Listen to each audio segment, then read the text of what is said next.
নমস্কার, আমি মৌমিতা। আপনাদেরকে আমার ইউটিউব চ্যানেল সন্ধ্যের আড্ডাতে স্বাগত জানাই। আজকে আমি আপনাদের জন্য নিয়ে এসেছি শরৎচন্দ্র চট্টোপাধ্যায়ের লেখা গল্প স্বামী। চলুন শুনে নেওয়া যাক আজকের গল্পটি। সৌদামিনীর নামটা আমার বাবার দেওয়া।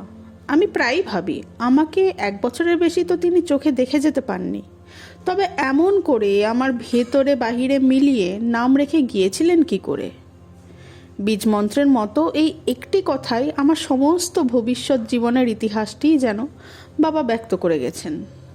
রূপ তা আছে মানি, কিন্তু না গো না, এই আমার দেমাক নয়।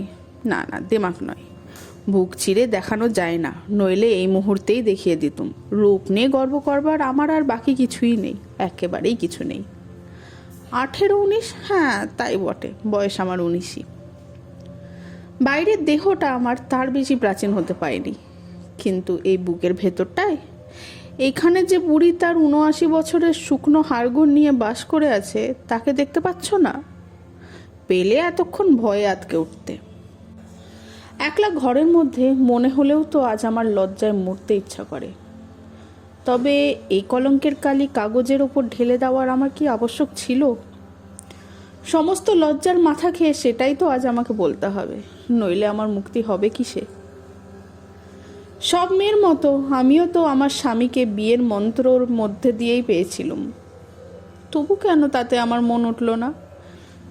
তাই যে দামটা আমাকে দিতে হলো, আমার অতি বড় শত্রুর জন্যেও তা একদিনের জন্যে কামনা করিনি, কিন্তু দাম আমাকে দিতে হলো। যিনি সমস্ত পাপ পুণ্য লাভ ক্ষতি ন্যায় অন্যায়ের মালিক, তিনি আমাকে এক বিন্দু রেহাই দিলেন না। কড়াই ক্রান্তিতে আদায় করে সর্বশান্ত করে যখন আমাকে পথে বার করে দিলেন, লজ্জা শরমের আর যখন কোথাও কিছু অবশিষ্ট রাখলেন না, তখনই শুধু দেখিয়ে দিলেন, ওরে সর্বনাশী, এ তুই কী করেছিস? স্বামী যে তোর আত্মা, তাকে ছেড়ে তুই যাবি কোথায়? একদিন না একদিন তোর ওই শূন্য বুকের মধ্যে তাকে যে তোর পেতেই হবে। এই জন্মে হোক, আগামী জন্মে হোক, কোটি জন্ম পরে হোক, তাকেই যে তোর চাই। তুই যে তারই। জানি যা হারিয়েছি তার অনন্ত গুণ আজ ফিরে পেয়েছি, কিন্তু তবু যে এই কথা কিছুতেই ভুলতে পারিনি। এটা আমার নারী দেহ। আজ আমার আনন্দ রাখবারও জায়গা নেই, কিন্তু ব্যথা রাখবারও যে ঠাঁই দেখি নে প্রভু। এই দেহের প্রত্যেক অনুপরমাণু যে অহরহ কাঁদছে, ওরে অস্পৃশ্যা, ওরে পতিতা, আমাদের আর বেঁধে পড়াস নে, আমাদের ছুটি দে, আমরা এবার একেবারে মরে বাঁচি। কিন্তু থাক সে কথা। বাবা মারা গেলেন। 1 বছরের মেয়ে নিয়ে মা বাপের বাড়ি চলে এলেন। মামার ছেলে পেলে ছিল না, তাই গরিবের ঘর হলেও আমার আদর যত্নের কোনো ত্রুটি হলো না। বড় বয়স পর্যন্ত তার কাছে বসে ইংরেজি বাংলা কত বই না পড়েছিলুম। কিন্তু মামা ছিলেন ঘোর নাস্তিক, ঠাকুর দেবতা কিছুই মানতেন না। বাড়িতে একটা পূজা অর্চনা কি বারব্রতও কোনোদিন হতে দেখিনি, এইসব তিনি 2 চক্ষে দেখতে পারতেন না। নাস্তিক বই কি, মামা মুখে বলতেন বটে তিনি অ্যাগনস্টিক, কিন্তু সেও তো একটা মস্ত ফাঁকি। কথাটা যিনি প্রথম আবিষ্কার করেছিলেন, তিনি তো শুধু লোকের চোখে ধুলো দেবার জন্যই নিজেদের আগাগোড়া ফাঁকির পেছনে আর একটা আকাশ পাতাল জোড়া ফাঁকি জুড়ে দিয়ে আত্মরক্ষা করেছিলেন। কিন্তু তখন কি ছাই এসব বুঝেছিলুম? আসল কথা হচ্ছে, সূর্যের চেয়ে বালির তাতেই গায়ে পেশি ফোসকা পড়ে। আমার মামারও হয়েছিল ঠিক সেই দশা। শুধু আমার মা বোধ করি যেন লুকিয়ে বসে কি সব করতেন।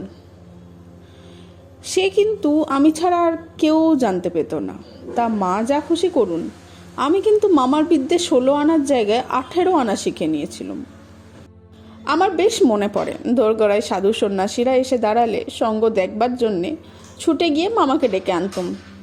তিনি তাদের সঙ্গে এমনই ঠাট্টা শুরু করে দিতেন যে বেচারারা পালাবার পথ পেত না। আমি হেসে হাততালি দিয়ে গড়িয়ে লুটিয়ে পড়তুম। এমনই করেই আমার দিন কাটছিল। শুধু মা একদিন ভারী গোল বাঁধাতেন, মুখ ভারী করে এসে বলতেন, দাদা সুদূর তো দিন দিন বয়স হচ্ছে, এখন থেকে একটু খোঁজাখুঁজি না করলে সময় বিয়ে দেবে কি করে? মামা আশ্চর্য হয়ে বলতেন, বলিস কি গিরি, তোর মেয়ে তো এখনো 12 বেরোয়নি, এর মধ্যেই তোর সাহেবদের মেয়েরা তো এ বয়সে। মা কাঁদো কাঁদো গলায় জবাব দিতেন, সাহেবদের কথা কেন তুলছো দাদা? আমরা তো আর সত্যি সাহেব নই, ঠাকুর দেবতার না মানো, তারা কিছু আর ঝগড়া করতে আসছেন না, কিন্তু পাড়া গায়ের সমাজ তো আছে, তাকে উড়িয়ে দেবে কি করে? মামা হেসে বলতেন, ভাবিস নে বোন, সেসব আমি জানি, এই যেমন তোকে হেসে উড়িয়ে দিচ্ছি, ঠিক এমনই করে আমাদের নচ্ছার সমাজটাকেও হেসে উড়িয়ে দেব। মা মুখ ভার করে বিড়বিড় বকতে বকতে উঠে যেতেন। মামা গ্রাহ্য করতেন না বটে, কিন্তু আমার ভারী ভয় হতো। কেমন করে যেন বুঝতে পারতুম মামা যাই বলুন, মার কাছ থেকে আমাকে তিনি রক্ষা করতে পারবেন না। কেন যে বিয়ের কথায় ভয় হতে শুরু হয়েছিল তা বলছি। আমাদের পশ্চিম পাড়ার বুক চিরে যে নলটা গ্রামের সমস্ত বর্ষার জল নদীতে ঢেলে দিত, তার দুপারে যে দুঘরে বাস ছিল, তার এক ঘর আমরা, অন্য ঘর গ্রামের জমিদার বিপিন মজুমদার। এই মজুমদার বংশ যেমন ধনী তেমনই দুর্দান্ত। গায়ের ভেতরে বাইরে এদের প্রতাপের সীমা ছিল না। নরেন ছিল এই বংশের একমাত্র বংশধর। আজ এত বড় মিথ্যেটা মুখে আনতে আমার যে কি হচ্ছে সে আমার অন্তর্যামী ছাড়া আর কে জানবে বলো? কিন্তু তখন ভেবেছিলুম এ বুঝি সত্যিই একটা জিনিস, সত্যি বুঝি নরেনকে ভালোবাসি। কবে যে এই মোহটা প্রথম জন্মেছিল সে আমি বলতে পারি না। কলকাতায় সে বিয়ে পড়তো, কিন্তু ছুটির সময় বাড়ি এলে মামার সঙ্গে ফিলোসফি আলোচনা করতে প্রায় আসতো। তখনকার দিনে অ্যাগনস্টিসিজমই ছিল বোধ করি লেখাপড়া জানাদের ফ্যাশন। এই নিয়ে বেশিরভাগ তর্ক হতো।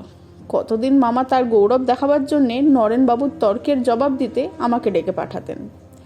কতদিন সন্ধ্যা ছাড়িয়ে রাত্রি হয়ে যেত, দুজনের তর্কের কোনো মীমাংসা হতো না। কিন্তু আমি প্রায় জিততুম। তার কারণও আজ আর আমার অবিদিত নেই। মাঝে মাঝে সে হঠাৎ তর্কের মাঝখানে ভঙ্গ দিয়ে মামার মুখ পানে চেয়ে গভীর বিস্ময়ে বলে উঠত, আচ্ছা ব্রজবাবু, এই বয়সে এত বড় লজিকের জ্ঞান, তর্ক করবার এমন একটা আশ্চর্য ক্ষমতা, এটাকে কি আপনি একটা ফিনোমেনন বলে মনে করেন না? আমি গর্বে সৌভাগ্যে ঘাড় হেঁট করতুম। ওরে হতভাগী, সেদিন ঘাটটা তোর চিরকালের মতন একবারে ভেঙে মাটিতে লুটিয়ে পড়েনি কেন? মামা উচ্চ অঙ্কের একটু হাস্য করে বলতেন, কি যেন নরেন, এ শুধু শেখাবার ক্যাপাসিটি। কিন্তু তর্কাতর্কি আমার তত ভালো লাগতো না যত ভালো লাগতো তার মুখের মন্টে ক্রিস্টোর গল্প। কিন্তু গল্পও তো আর শেষ হতে চায় না। আমার অধৈর্যেরও আর সীমা পাওয়া যায় না। সকালে ঘুম ভেঙে পর্যন্ত সারাদিন 100 বার মনে করতুম কখন বেলা পড়বে, কখন নরেনবাবু আসবে। এমনই তর্ক করে আর গল্প শুনে আমার বিয়ের বয়স 12 ছাড়িয়ে 13 শেষে গড়িয়ে গেল। কিন্তু বিয়ে আমার হলো না। তখন বর্ষার নবযৌবনের দিনে মজুমদারদের বাগানের একটা মস্ত বকুল গাছের তলা ঝরা ফুলে ফুলে একেবারে বোঝাই হয়ে যেত। আমাদের বাগানের ধারে সেই নালাটা পার হয়ে আমি রোজ গিয়ে কুড়িয়ে আনতুম। সেদিন বিকেলেও মাথার ওপর গাঢ় মেঘ উপেক্ষা করেই দ্রুত পদে যাচ্ছি। মা দেখতে পেয়ে বললেন, হলো, ছুটে তো যাচ্ছিস, জল যে এলো বলে। আমি বললুম, জল এখন আসবে না মা, ছুটে গিয়ে দুটো কুড়িয়ে আনি। মা বললেন, 15 মিনিটের মধ্যে বৃষ্টি নামবে শুধু। কথা শোন, যাস নে, এই অবেলায় ভিজে গেলে এই চুলের বোঝা আর শুকোবে না বলে দিচ্ছি। আমি বললুম, তোমার দুটি পায়ে পড়ি মা, যাই, বৃষ্টি এসে পড়লে মালিদের ওই চালাটার মধ্যে গিয়ে দাঁড়াবো। বলতে বলতে ছুটে পালিয়ে গেলুম। মায়ের আমি একটি মেয়ে, দুঃখ দিতে আমাকে কিছুতেই পারতেন না। ছেলেবেলা থেকেই ফুল যে কত ভালোবাসি সে তো তিনি নিজেও জানতেন, তাই চুপ করে রইলেন। কতদিন ভাবি সেদিন যদি হতভাগীর চুলের মুঠি ধরে টেনে আনতে মা, এমন করে হয়তো তোমার মুখ পোড়াতুম না। বকুল ফুলে কোচর প্রায় ভর্তি হয়ে এসেছে।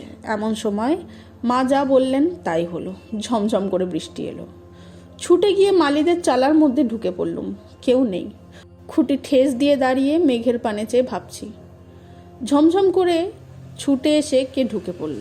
মুখ ফিরিয়ে চেয়ে দেখি, ওমা, এই যে নরেনবাবু, কলকাতা থেকে তিনি যে বাড়ি এসেছেন, কই সে তো আমি শুনিনি। আমাকে দেখে চমকে উঠলেন, বললেন, শুধু যে এখানে? অনেক দিন তাকে দেখিনি, অনেক দিন তার গলা শুনিনি। আমার বুকের মধ্যে যেন আনন্দের ঢেউ বয়ে গেল। কান পর্যন্ত লজ্জায় রাঙা হয়ে উঠল। মুখের পানে চেয়ে তো জবাব দিতে পারলুম না। মাটির দিকে চেয়ে বললুম, আমি তো রোজই ফুল কুড়োতে আসি, কবে এলেন?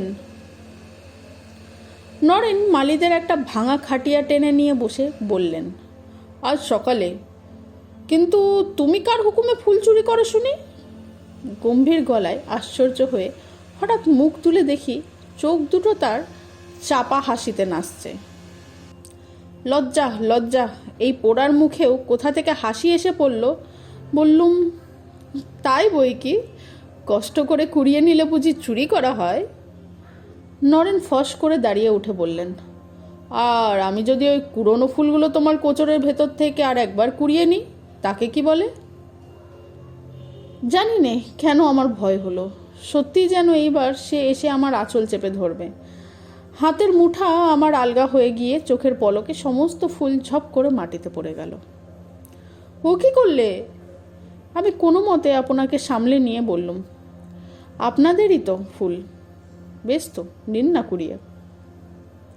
হ্যাঁ, এত অভিমান? বলে সে উঠে এসে আমার আঁচলটা টেনে নিয়ে ফুল কুড়িয়ে কুড়িয়ে রাখতে লাগলো। কেন জানি নে হঠাৎ আমার দু চোখ জলে ভরে গেল। আমি জোর করে মুখ ফিরিয়ে আর একদিকে চেয়ে রইলুম। সমস্ত ফুলগুলি কুড়িয়ে আমার আঁচলে একটা গেরো দিয়ে নরেন তার জায়গায় ফিরে গেল। খানিকক্ষণ আমার পানে চুপ করে চেয়ে থেকে বলল, যে ঠাট্টা বুঝতে পারে না, এত অল্পে রাগ করে, তার ফিলোসফি পড়া কেন? আমি কালই গিয়ে ব্রজবাবুকে বলে দেব, তিনি আর যেন পণ্ডশ্রম না করেন। আমি আগেই চোখ মুছে ফেলেছিলুম। বললুম, কে রাগ করেছে? যে ফুল ফেলে দিলে।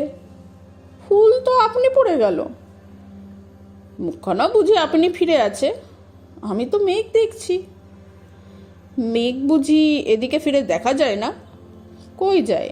বলে আমি ভুলে হঠাৎ মুখ ফেরাতেই দুজনার চোখাচোখি হয়ে গেল। নরেন ফিক করে হেসে বললে, একখানা আরশি থাকলে যাই কিনা দেখিয়ে দিতুম। নিজের মুখ চোখেই একসঙ্গে মেঘ বিদ্যুৎ দেখতে পেতে, কষ্ট করে আকাশে খুঁজতে হতো না। আমি তখন চোখ ফিরিয়ে নিলুম। রূপের প্রশংসা আমি ঢের শুনেছি, কিন্তু নরেনের চাপা হাসি, চাপা ইঙ্গিত সেদিন আমার বুকের মধ্যে ঢুকে আমার হৃৎপিণ্ডটাকে যেন সজোরে দুলিয়ে দিল। এই তো সেই 5 বছর আগের কথা, কিন্তু আজ মনে হয় সেই সৌদামিনী বুঝিবা আর কেউ ছিল। নরেন বললে, মেঘ না কাটলে ব্রজবাবুকে বলে দেব লেখাপড়া শেখানো মিছে, তিনি আর যেন নষ্ট না করেন। আমি বললাম, বেশ তো, ভালোই তো, আমি ওসব পড়তেও চাই না, বরং গল্পের বই পড়তেই আমার ঢের ভালো লাগে। নরেন হাততালি দিয়ে বলে উঠল, দাঁড়াও, বলে দিচ্ছি, আজকাল নোবেল পড়া হচ্ছে তার মানে। আমি বললুম, গল্পের বই তবে আপনি নিজে পড়েন কেন? নরেন বললে, সে শুধু তোমাকে গল্প বলবার জন্যে, নইলে পড়তুম না। বৃষ্টির দিকে চেয়ে বললে, আচ্ছা, এই জল যদি আজ না থামে কি করবে?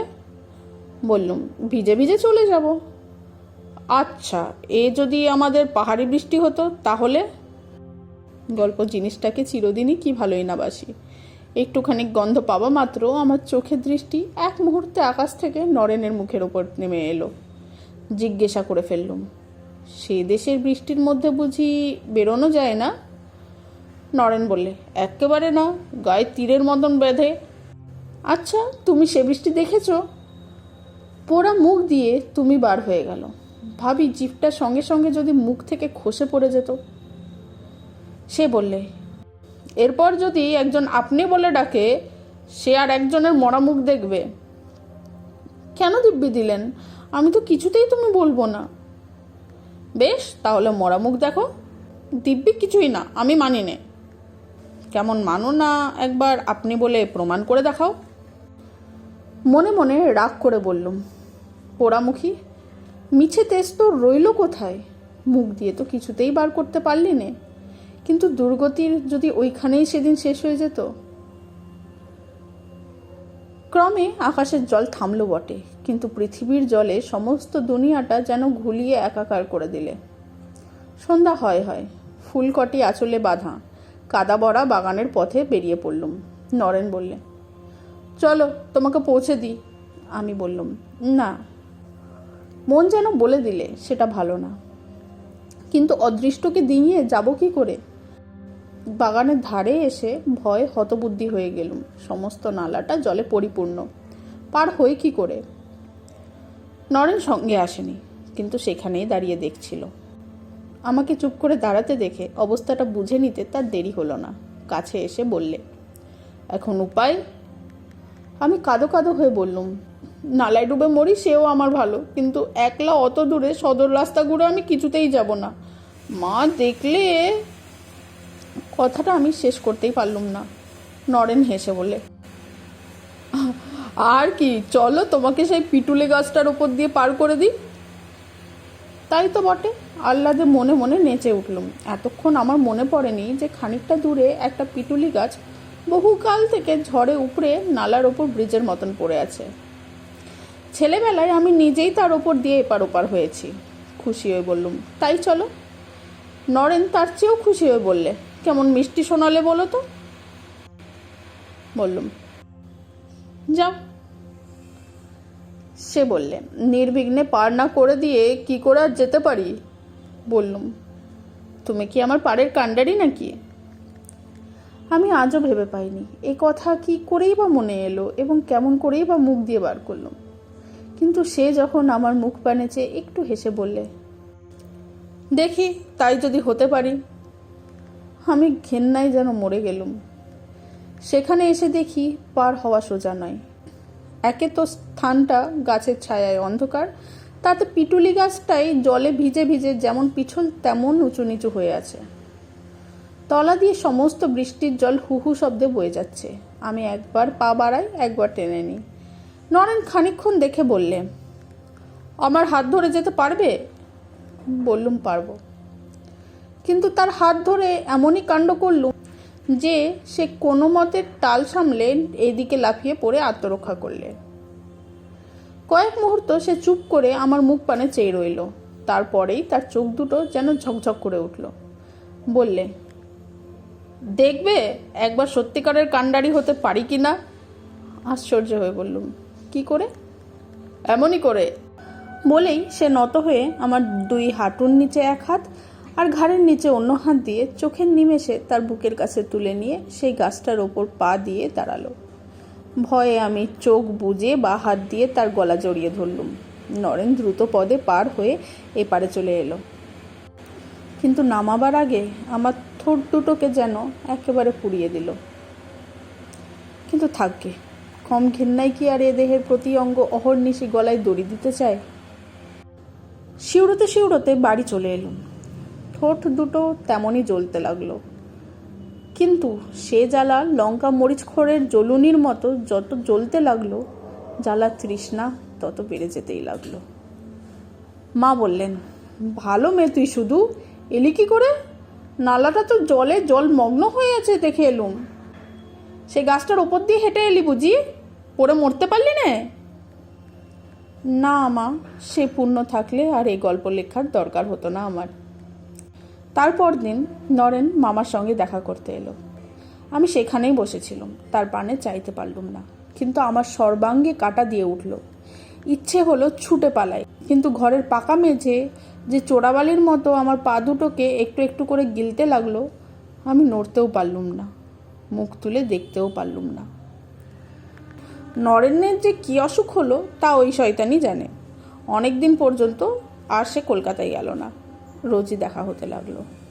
মা মাঝে মাঝে বিরক্ত হয়ে আমাকে আড়ালে ডেকে পাঠিয়ে বলতে লাগলেন, ওদের পুরুষ মানুষদের লেখাপড়ার কথাবার্তা হয়, তুই তার মধ্যে হা করে বসে কি শুনিস বলতো? যা বাড়ির ভেতরে যা। এত বড় মেয়ে, যদি লজ্জা শরম একটু আছে। এক পা করে আমার ঘরে চলে যেতুম, কিন্তু কোনো কাজে মন দিতে পারতুম না। যতক্ষণ সে থাকতো তার অস্পষ্ট কণ্ঠস্বর অবিশ্রাম বাইরের পানেই আমাকে টানতে থাকতো। আমার মামা আর যাই হন, তার মনটা প্যাঁচালো ছিল না। তাছাড়া লিখে পড়ে তর্ক করে ভগবানকে উড়িয়ে দেওয়ার ফন্দিতেই সমস্ত অন্তঃকরণটা তার এমনই অনুক্ষণ ব্যস্ত হয়ে থাকতো যে তার নাকের ডগায় কী যে ঘটছে তা দেখতে পেতেন না। আমি এই বড় একটা মজা দেখেছি, জগতের সবচেয়ে নামজাদা নাস্তিকগুলোই হচ্ছে সবচেয়ে নিরেট বোকা। ভগবানের যে লীলার অন্ত নেই, তিনি যে এই না রূপেই তাদের 15 আনা মন ভরে থাকেন, এ তারা টেরই পায় না। সপ্রমাণ হোক অপ্রমাণ হোক, তার ভাবনাতেই সারাদিন কাটিয়ে দিয়ে বলে, সংসারের মানুষগুলো কি বোকা, তারা সকাল সন্ধ্যায় বসে মাঝে মাঝে ভগবানের চিন্তা করে। আমার মামারও ছিল সেই দশা। তিনি কিছুই দেখতে পেতেন না, কিন্তু মা তো তা নয়। তিনি যে আমারই মতো মেয়ে মানুষ, তার দৃষ্টিকে ফাঁকি দেওয়া তো সহজ ছিল না। আমি নিশ্চয়ই জানি মা আমাদের সন্দেহ করেছিলেন। আর সামাজিক বাধা আমাদের দুজনের মধ্যে যে কত বড় ছিল, এ শুধু যে তিনিই জানতেন, আমি জানতুম না তা নয়। ভাবলেই আমার বুকের সমস্ত রস শুকিয়ে কাঠ হয়ে উঠত। তাই ভাবনার এই বিশ্রী দিকটাকে আমি দুহাতে ঠেলে রাখতুম, কিন্তু শত্রুর বদলে যে বন্ধুকেই ঠেলে ফেলেছি তাও টের পেতুম। কিন্তু হলে কি হয়, যে মাতাল একবার কড়া মদ খেতে শিখেছে, জল দেওয়া মদে আর তার মন ওঠে না। নির্জলা বিষের আগুনে কলজে পুড়িয়ে তোলাতেই যে তখন তার মস্ত সুখ। আর একটা জিনিস আমি কিছুতেই ভুলতে পারতুম না, সেটা মজুমদারদের ঐশ্বর্যের চেহারা। ছেলেবেলা মায়ের সঙ্গে কতদিনই তো তাদের বাড়িতে বেড়াতে গেছি। সেই সব ঘর দৌড়, ছবি, দেওয়ালগিরি, আলমারি, সিন্দুক, আসবাবপত্রের সঙ্গে কোনো একটা ভাবি ছোট একতলা শ্বশুরবাড়ির কদাকার মূর্তি কল্পনা করে মনে মনে আমি যেন শিউরে উঠতুম। মাসখানিক পরে একদিন সকালবেলা নদী থেকে স্নান করে বাড়িতে পা দিয়েই দেখি বারান্দার ওপর একজন পৌর গোছের বিধবা স্ত্রীলোক মায়ের কাছে বসে গল্প করছে। আমাকে দেখে মাকে জিজ্ঞেস করলে, এইটি বুঝি মেয়ে? মা ঘাড় নেড়ে বললে, হ্যাঁ মা, এই আমার মেয়ে, বারন্ত গরণ নইলে। স্ত্রীলোকটি হেসে বললে, তা হোক, ছেলেটির বয়সও প্রায় 30, দুজনে মানাবে ভালো। আর ওই শুনতেই দোষ বড়ে, নইলে যেন কার্তিক। আমি দ্রুত পদে ঘরে চলে গেলুম। বুঝলুম ইনি ঘটক ঠাকুরুন আমার সম্বন্ধ এনেছেন। মা চেঁচিয়ে বললেন, কাপড় ছেড়ে একবার এসে বস মা। কাপড় ছাড়া চুলোয় গেল। ভিজে কাপড়েই দোরের আড়ালে দাঁড়িয়ে কান পেতে শুনতে লাগলুম। বুকের কাঁপুনি যেন আর থামতে চায় না। শুনতে পেলুম চিতরগ্রামের কে একজন রাধা বিনোদ মুখুজ্জের ছেলে ঘনশ্যাম। পোড়া কপালে নাকি অনেক দুঃখ ছিল, তাই আজ যে নাম জপের মন্ত্র, সে নাম শুনে সেদিন গা জ্বলে যাবে কেন? শুনলুম বাপ নেই, কিন্তু মা আছেন। ছোট দুটি ভাই, এক ভাইয়ের বিয়ে হয়েছে, একটি এখনো পড়ে। সংসার বড়রই ঘাড়ে, তাই এন্ট্রান্স পাস করেই রোজগারের ধান্দায় পড়া ছাড়তে হয়েছে। ধান চাল তিসি পাট প্রভৃতির দালালি করে উপায় মন্দ করেন না, তারই উপর সমস্ত নির্ভর। তাছাড়া ঘরে নারায়ণশিলা আছে, দুটো গরু আছে, বিধবা বোন আছে। নেই কি? নেই শুধু সংসারের বড় বউ। 7 বছর আগে বিয়ের 1 মাসের মধ্যে তিনি মারা যান। তারপর এতদিন বাদে এই চেষ্টা। 7 বছর। ঘটকিকে উদ্দেশ্য করে মনে মনে বললুম, পোড়ামুখী, এতদিন কি তুই শুধু আমার মাথা খেতেই চোখ বুজে ঘুমোচ্ছিলি? মায়ের ডাকাডাকিতে কাপড় ছেড়ে এসে বসলুম। সে আমাকে খুঁটিয়ে দেখে বললে, মেয়ে পছন্দ হয়েছে, এখন দিন স্থির করলেই হয়। মায়ের চোখ দুটিতে জল টলটল করতে লাগলো। বললেন, তোমার মুখে ফুলচন্দন পড়ুক মা, আর কি বলবো। মামা শুনে বললেন, এন্ট্রান্স। এখন 2-1 বছর সুদূর কাছে ইংরেজি পড়ে যাক, তবে বিয়ের কথা কওয়া যাবে। মা বললেন, তোমার পায়ে পড়ি দাদা, অমত করো না, এমন সুবিধে আর পাওয়া যাবে না। দিতে থুতে কিচ্ছু হবে না। মামা বললেন, তাহলে হাত পা বেঁধে গঙ্গায় ফেলে দিগে, সেও 1 পয়সাও চাইবে না। মা বললেন, 15ই পা দিলে যে। মামা বললেন, তা তো দেবে, 15 বছর বেঁচে রয়েছে যে। মা রাগে দুঃখে কাঁদো কাঁদো হয়ে বললেন, তুমি কি ওর তবে বিয়ে দেবে না দাদা? এরপরে একেবারেই পাত্র জুটবে না। মামা বললেন, সেই ভয়ে তো আগে থেকে ওকে জলে ফেলে দিতে পারা যায় না। মা বললেন, ছেলেটিকে একবার নিজের চোখে দেখে এসো না দাদা, পছন্দ না হয় না দেবে। মামা বললেন, সে ভালো কথা, রবিবার যাব বলে চিঠি লিখে দিচ্ছি। ভাঙচির ভয়ে কথাটা মা গোপনে রেখেছিলেন এবং মামাকেও সাবধান করে দিয়েছিলেন। তিনি জানতেন না এমন চোখ কানও ছিল, যাকে কোনো সতর্কতা ফাঁকি দিতে পারে না। বাগানে 1 টুকরো শাকের ক্ষেত করেছিলুম। দিন 2 পরে দুপুরবেলা একটা ভাঙা খুন্তি নিয়ে তার ঘাস তুলছি। পায়ের শব্দে মুখ ফিরিয়ে দেখি নরেন। তার সেরকম মুখের চেহারা অনেক দিন পরে আর একবার দেখেছিলাম সত্যি, কিন্তু আগে কখনো দেখিনি। বুকে এমন একটা ব্যথা বাজলো যা কখনো কোনো দিন পাইনি। সে বললে, আমাকে ছেড়ে কি সত্যিই চললে?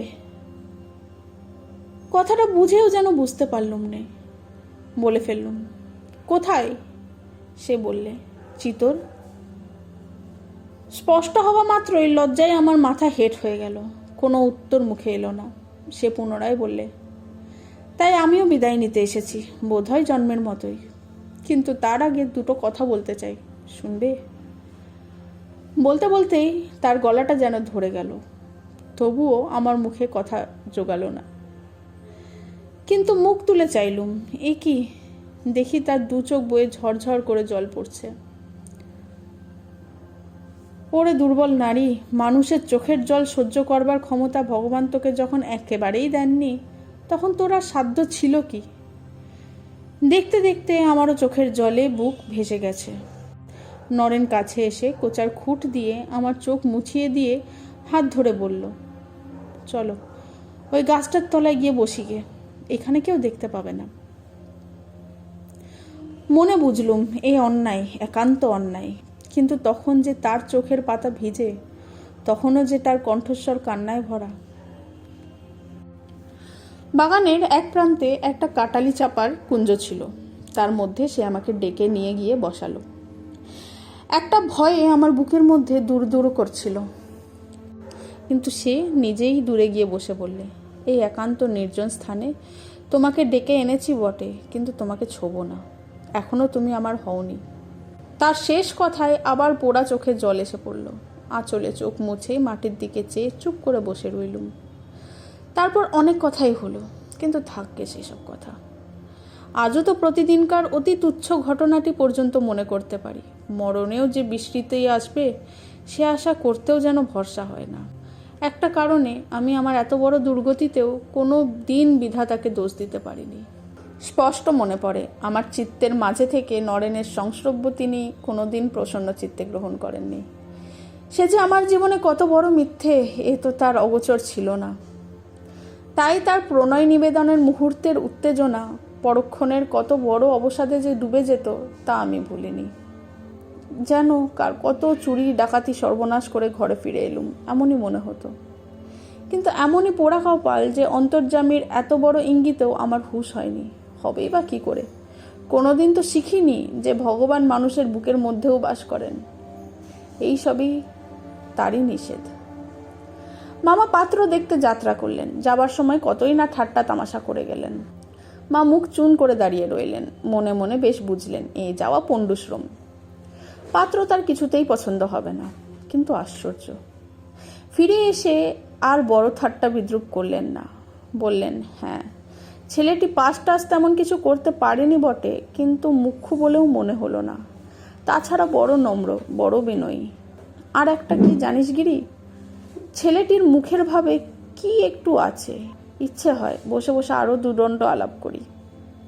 মা আহ্লাদে মুখখানি উজ্জ্বল করে বললেন, তবে আর আপত্তি করো না দাদা, মত দাও, সদূর একটা কিনারা হয়ে যাক। মামা বললেন, আচ্ছা, ভেবে দেখি। আমি আড়ালে দাঁড়িয়ে নিরাশার আশাটুকু বুকে চেপে ধরে মনে মনে বললুম, যাক, মামা এখনো মতি স্থির করতে পারেননি। এখনো বলা যায় না। কিন্তু কে জানতো, তার ভগ্নীর বিয়ের সম্বন্ধে মতিস্থির করার পূর্বেই তার নিজের সম্বন্ধে মতিস্থির করবার ডাক এসে পড়বে। যাকে সারা জীবন সন্দেহ করে এসেছেন, সেদিন অত্যন্ত অকস্মাৎ তার দূত এসে যখন একেবারে মামার শিয়রে দাঁড়ালো, তখন তিনি চমকে গেলেন। তার কথা শুনে আমাদেরও বড় কম চমক লাগলো না। মাকে কাছে ডেকে বললেন, আমি মত দিয়ে যাচ্ছি বোন, শুধু সেইখানেই বিয়ে দিস। ছেলেটির যথার্থ ভগবানে বিশ্বাস আছে, মেয়েটা সুখে থাকবে। অবাক কাণ্ড। কিন্তু অবাক হলেন না শুধু মা। নাস্তিকতা তিনি দু চক্ষে দেখতে পারতেন না। তার ধারণা ছিল মরণকালে সবাই ঘুরে ফিরে হরি বলে। তাই তিনি বলতেন, মাতাল তার মাতাল বন্ধুকে যতই ভালোবাসুক না কেন, নির্ভর করবার বেলায় করে শুধু তাকে যে মদ খায় না। জানি না কথাটা কতখানি সত্য। হৃদরোগে মামা মারা গেলেন। আমরা পড়লুম অকুল পাথারে। সুখে দুঃখে কিছুদিন কেটে গেল বটে, কিন্তু যে বাড়িতে অবিবাহিতা মেয়ের বয়স 15 পার হয়ে যায় সেখানে আলস্য ভরে শোক করবার সুবিধা থাকে না। মা চোখ মুছে উঠে বসে আবার কোমর বেঁধে লাগলেন। অবশেষে অনেক দিন অনেক কথা কাটাকাটির পর বিবাহের লগ্ন যখন সত্যিই আমার বুকে এসে বিঁধল, তখন বয়সও 16 পার হয়ে গেল। তখনও আমি প্রায় এমনই লম্বা। আমার এই দীর্ঘ দেহটার জন্য জননীর লজ্জা ও কুণ্ঠার অবধি ছিল না। রাগ করে প্রায় ভর্ৎসনা করতেন, হতভাগা মেয়েটার সবই সৃষ্টি ছাড়া। একে তো বিয়ের কনের পক্ষে 17 বছরটা একটা মারাত্মক অপরাধ, তার ওপর এই দীর্ঘ গরমটা যেন তাকে ডিঙিয়ে গিয়েছিল। অন্তত সেই রাতটার জন্য যদি আমাকে কোনো রকমে মুচড়ে মাচড়ে একটু খাটো করে তুলতে পারতেন, মা বোধ করি তাতেও পেছোতেন না। কিন্তু সে তো হবার নয়। আমি আমার স্বামীর বুক ছাড়িয়ে একেবারে দাড়ির কাছে গিয়ে পৌঁছলুম, কিন্তু শুভদৃষ্টি হলো না। ঠিক রাগে নয়, কেমন যেন একটা বিতৃষ্ণায় চোখ বুজে রইলুম। কিন্তু তাও বলি, এমন কোনো অসহ্য মর্মান্তিক দুঃখও তখন আমি মনের মধ্যে পাইনি। ইতিপূর্বে কতদিন সারা রাত্রি জেগে ভাবছি, এমন দুর্ঘটনা যদি সত্যিই কপালে ঘটে, নরেন এসে আমাকে না নিয়ে যায়, তবু আর কারো সঙ্গে আমার বিয়ে কোনো মতেই হতে পারে না।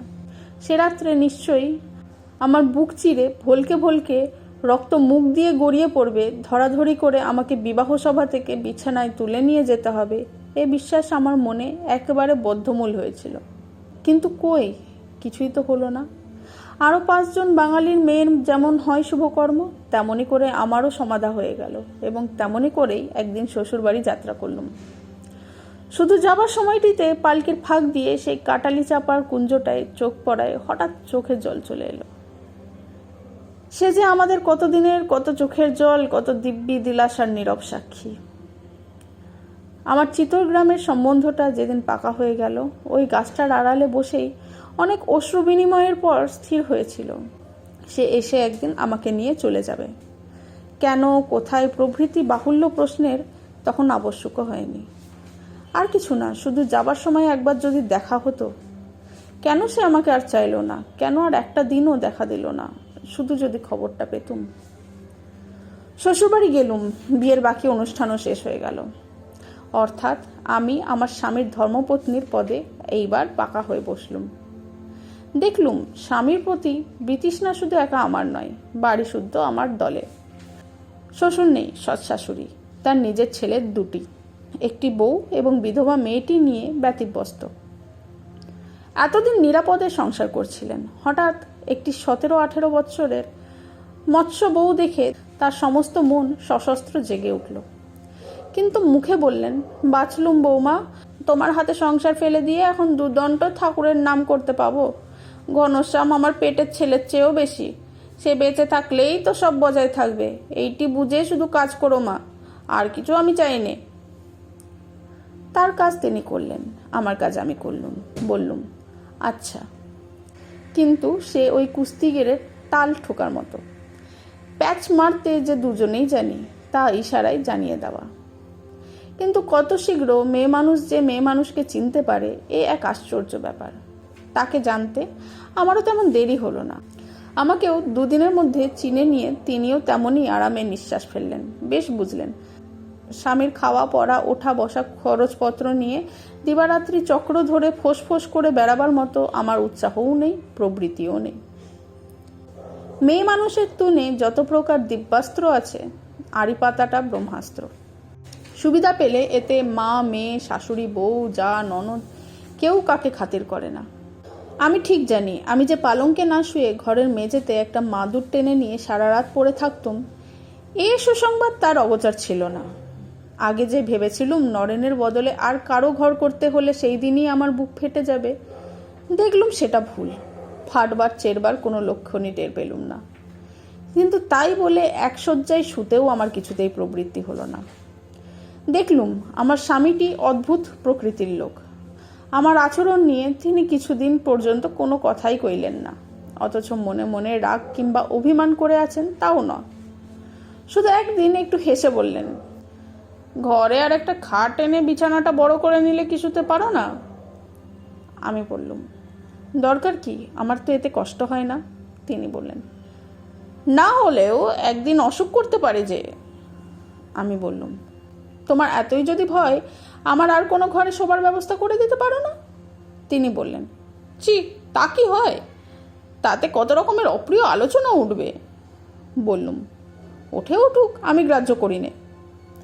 তিনি এক মুহূর্ত চুপ করে আমার মুখের পানে চেয়ে থেকে বললেন, এত বড় বুকের পাটা যে তোমার চিরকাল থাকবে এমন কি কথা আছে?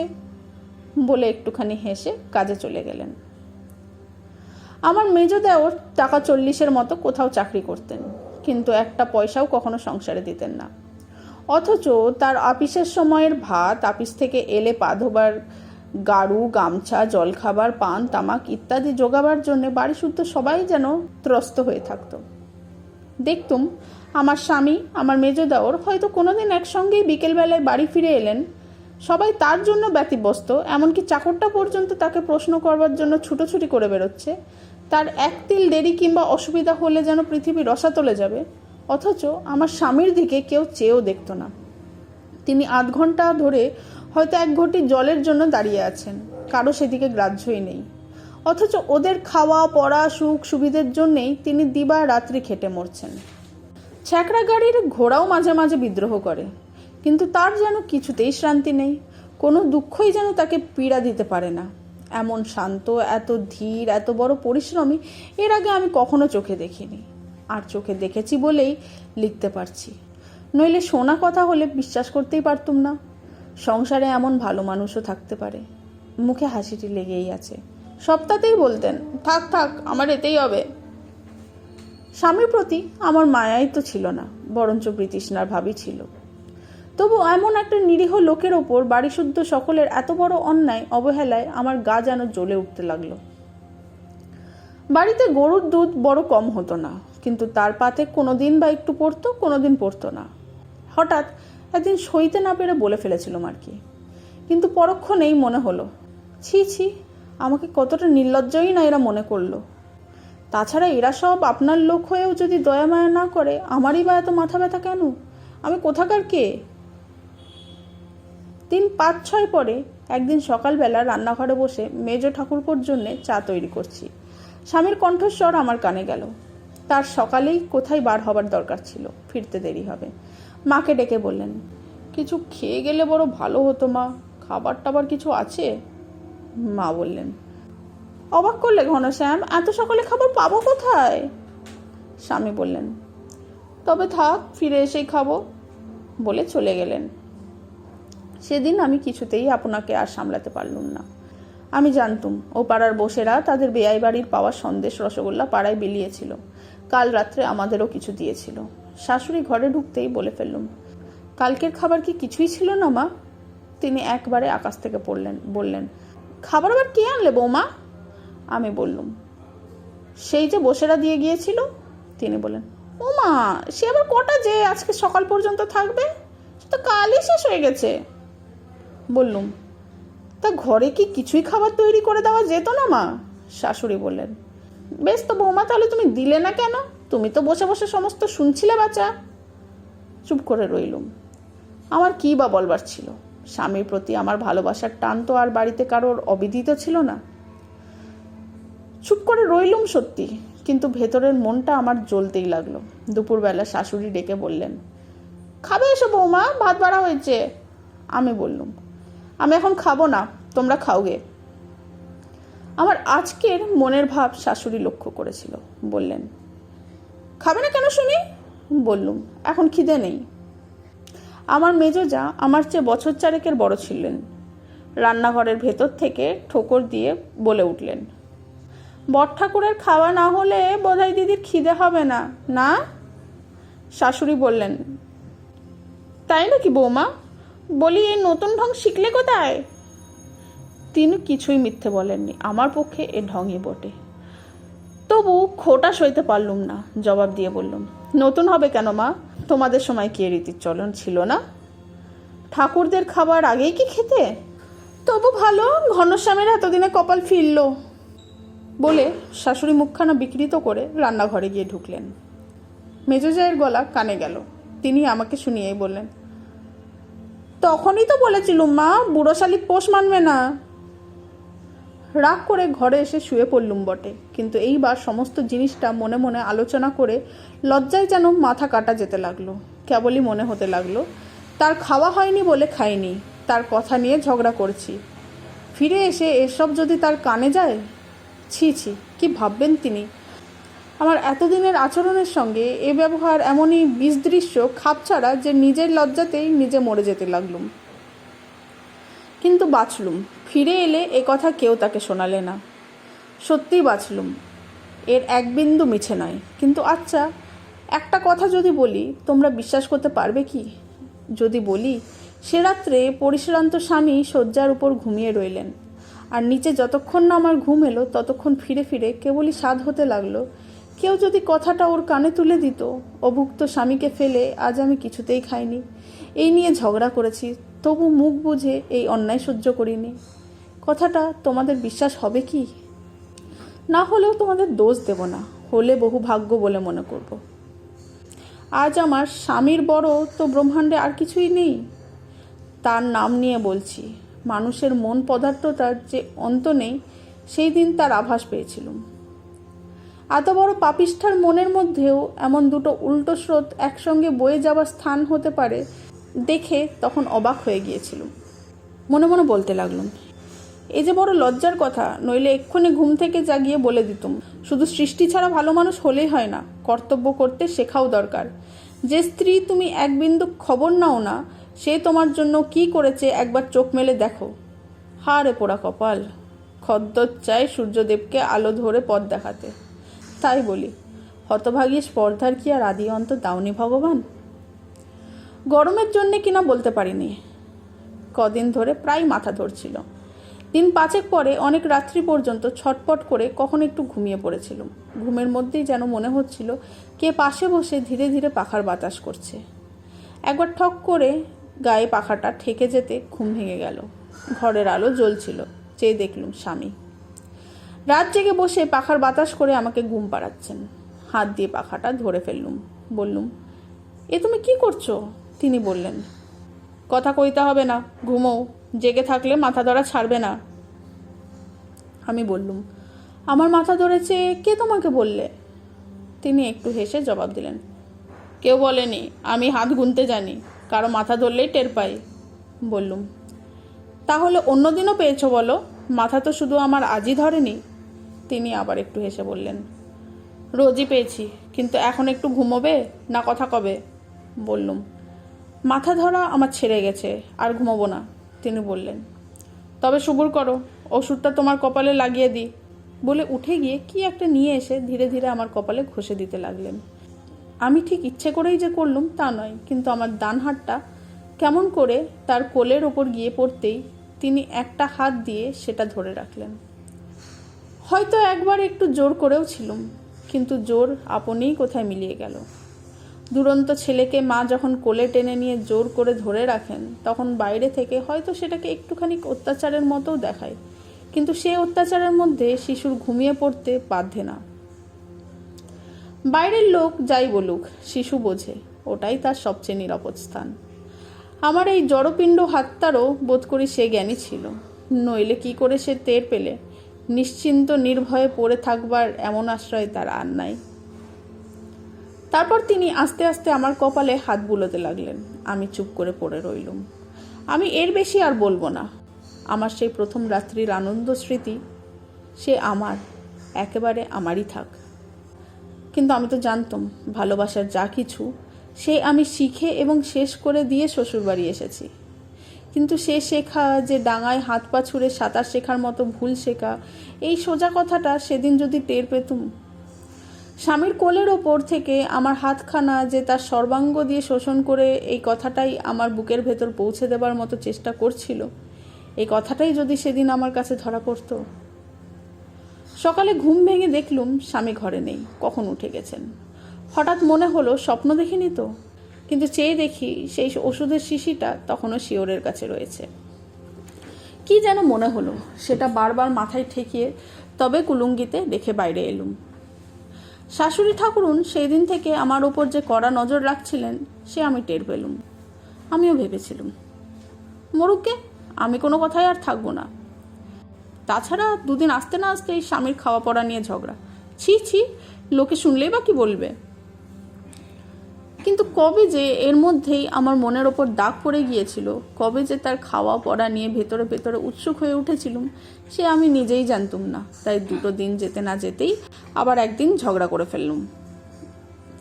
আমার স্বামীর কে একজন আড়তদার বন্ধু সেদিন সকালে মস্ত একটা রুই মাছ পাঠিয়েছিলেন। স্নান করতে পুকুরে যাচ্ছি, দেখি বারান্দার ওপর সবাই জড়ো হয়ে কথাবার্তা হচ্ছে। কাছে এসে দেখলুম মাছটা কাটা হয়ে গেছে। মেজেজা তরকারি কুটছেন, শাশুড়ি বলে বলে দিচ্ছেন, এটা মাছের ঝোলের কুটনো, ওটা মাছের ডালনার কুটনো, ওটা মাছের অম্বলের কুটনো, এমনই সমস্তই প্রায় আঁশ রান্না। আজ একাদশী, তার এবং বিধবা মেয়ের খাবার হাঙ্গামা নেই, কিন্তু আমার স্বামীর জন্য কোনো ব্যবস্থাই দেখলুম না। তিনি বৈষ্ণব মানুষ, মাছ মাংস ছুতেন না। একটু ডাল, 2টো ভাজাভুজি, একটুখানি অম্বল হলেই তার খাওয়া হয়ে যেত। অথচ ভালো খেতেও তিনি ভালোবাসতেন। 1-8 দিন একটু ভালো তরকারি হলে তার আহ্লাদের সীমা থাকতো না, তাও দেখেছি। বললুম, ওর জন্য কি হচ্ছে মা? শাশুড়ি বলেন, আরে সময় কই বৌমা, ওর জন্য 2টো আলু উচ্ছে বাতে দিতে বলে দিয়েছি, তারপরে একটু দুধ দেবো ক্ষণ। বললুম, সময় নেই কেন মা? শাশুড়ি বিরক্ত হয়ে বললেন, দেখতেই তো পাচ্ছ বৌমা, এতগুলো আঁশ রান্না হতেই তো 10টা-11টা বেজে যাবে। আজ আমার অখিলের 2-4 জন বন্ধু বান্ধব খাবে, তারা হলো সব অফিসের মানুষ। 10টার মধ্যে খাওয়া না হলে পিত্তি পরে সারাদিন আর খাওয়াই হবে না। এর ওপর আবার নিরামিষ রান্না করতে গেলে তো রাঁধুনি বাঁচে না, তার প্রাণটাও তো দেখতে হবে বাচ্চা। রাগে সর্বাঙ্গ রিরি করে জ্বলতে লাগলো, তবু কোনো মতে আত্মসংবরণ করে বললুম, শুধু আলু উচ্ছে ভাতে দিয়ে কি কেউ খেতে পারে? একটুখানি ডাল রাঁধবারও কি সময় হতো না? তিনি আমার মুখের পানে কটমট করে চেয়ে বললেন, তোমার সঙ্গে তর্ক করতে পারি না বাচ্চা, আমার কাজ আছে। এতক্ষণ রাগ সামলেছিলুম, আর পারলুম না, বলে ফেললুম, কাজ সকলেরই আছে মা। তিনি 30 টাকার কেরানিগিরি করেন না বলে, কুলি মজুর বলে তোমরা তুচ্ছ-তাচ্ছিল্য করতে পারো, কিন্তু আমি তা পারি না। আমি ওই দিয়ে তাকে খেতে দেব না। রাঁধুনি রাঁধতে না পারে, আমি যাচ্ছি। শাশুড়ি খানিকক্ষণ অবাক হয়ে আমার মুখের পানে চেয়ে থেকে বললেন, তুমি তো কাল এলে বৌমা, এতদিন তার কি করে খাওয়া হতো শুনি? বললুম, সে খোঁজে আমার দরকার নেই, কিন্তু কাল এলেও আমি কচি খুকি নই মা, এখন থেকে সেসব হতে দিতে পারবো না। রান্নাঘরে ঢুকে রাঁধুনিকে বললুম, বড়বাবুর জন্যে নিরামিষ ডাল, ডালনা, অম্বল হবে। তুমি না পারো একটা উনুন ছেড়ে দাও, আমি এসে রাখছি। বলে আর কোনো তর্কাতর্কির অপেক্ষা না করে স্নান করতে চলে গেলুম। স্বামীর বিছানা আমি রোজ নিজের হাতেই করতুম। এই ধবধবে সাদা বিছানাটার ওপর ভেতরে ভেতরে যে একটা লোভ জন্মাচ্ছিল, হঠাৎ এতদিনের পর আজ বিছানা করবার সময় সে কথা জানতে পেরে নিজের কাছেই যেন লজ্জায় মরে গেলুম। ঘড়িতে 12টা বাজতে তিনি শুতে এলেন। কেন যে এত রাত পর্যন্ত জেগে বসে বই পড়ছিলুম, তার পায়ের শব্দ সে খবর আজ এমনই স্পষ্ট করে আমার কানে কানে বলে দিল যে লজ্জায় মুখ তুলে চাইতেও পারলাম না। স্বামী বললেন, এখনো শোনি যে? আমি বই থেকে মুখ তুলে ঘড়ির পানে তাকিয়ে যেন চমকে উঠলুম। তাই তো, 12টা বেজে গেছে। কিন্তু যিনি সব দেখতে পান তিনি দেখেছিলেন আমি 5 মিনিট অন্তর ঘড়ি দেখেছি। স্বামী শয্যায় বসে একটু হেসে বললেন, আজ আবার কি হাঙ্গামা বাঁধিয়েছিলে? বললুম, কে বললে? তিনি বললেন, সেদিন তোমাকে তো বলেছি আমি হাত গুনতে জানি। বললুম, জানলে ভালোই, কিন্তু তোমার গোয়েন্দার নাম না বলো, তিনি কি কি দোষ আমার দিলেন শুনি। তিনি বললেন, গোয়েন্দা দোষ দেয়নি, কিন্তু আমি দিচ্ছি। আচ্ছা জিজ্ঞাসা করি, এত অল্পে তোমার এত রাগ হয় কেন? বললুম, অল্প? তুমি কি ভাবো তোমাদের ন্যায় অন্যায়ের বাটখারা দিয়েই সকলের ওজন চলবে? কিন্তু তাও বলছি, তুমি যে এত বলছো, এ অত্যাচার চোখে দেখলে তোমারও রাগ হতো। তিনি আবার একটু হাসলেন, বললেন, আমি বৈষ্ণব, আমার তো নিজের ওপর অত্যাচারে রাগ করতে নেই। মহাপ্রভু আমাদের গাছের মতো সহিষ্ণু হতে বলেছেন, আর তোমাকে এখন থেকেই তাই হতে হবে। কেন, আমার অপরাধ? বৈষ্ণবের স্ত্রী, এইমাত্র তোমার অপরাধ। বললুম, তা হতে পারে, কিন্তু গাছের মতন অন্যায় সহ্য করা আমার কাজ নয়, তা সে যে প্রভুই আদেশ করুন। তাছাড়া যে লোক ভগবান পর্যন্ত মানে না, তার কাছে আবার মহাপ্রভু কি? স্বামী হঠাৎ যেন চমকে উঠলেন, বললেন, কে ভগবান মানে না? তুমি? বললুম, হ্যাঁ আমি। তিনি বললেন, ভগবান মানো না কেন? বললুম, নেই বলে মানি নে, মিথ্যে বলে মানি নে। এই কথার পরে সেই মুখ একেবারে যেন ছায়ের মতো সাদা হয়ে গেল। একটুখানি চুপ করে থেকে বললেন, শুনেছিলুম তোমার মামা নাকি নিজেকে নাস্তিক বলতেন। আমি মাঝখানে ভুল শুধরে দিয়ে বললুম, তিনি নিজেকে নাস্তিক বলতেন না, অ্যাগনস্টিক বলতেন। স্বামী বিস্মিত হয়ে জিজ্ঞেস করলেন, সে আবার কি? আমি বললুম, অ্যাগনস্টিক তারা যারা ঈশ্বর আছেন বা নেই কোনো কথাই বলেন না। কথাটা শেষ না হতেই স্বামী বলে উঠলেন, থাক এসব আলোচনা, আমার সামনে তুমি কোনোদিন আর এ কথা মুখে এনো না।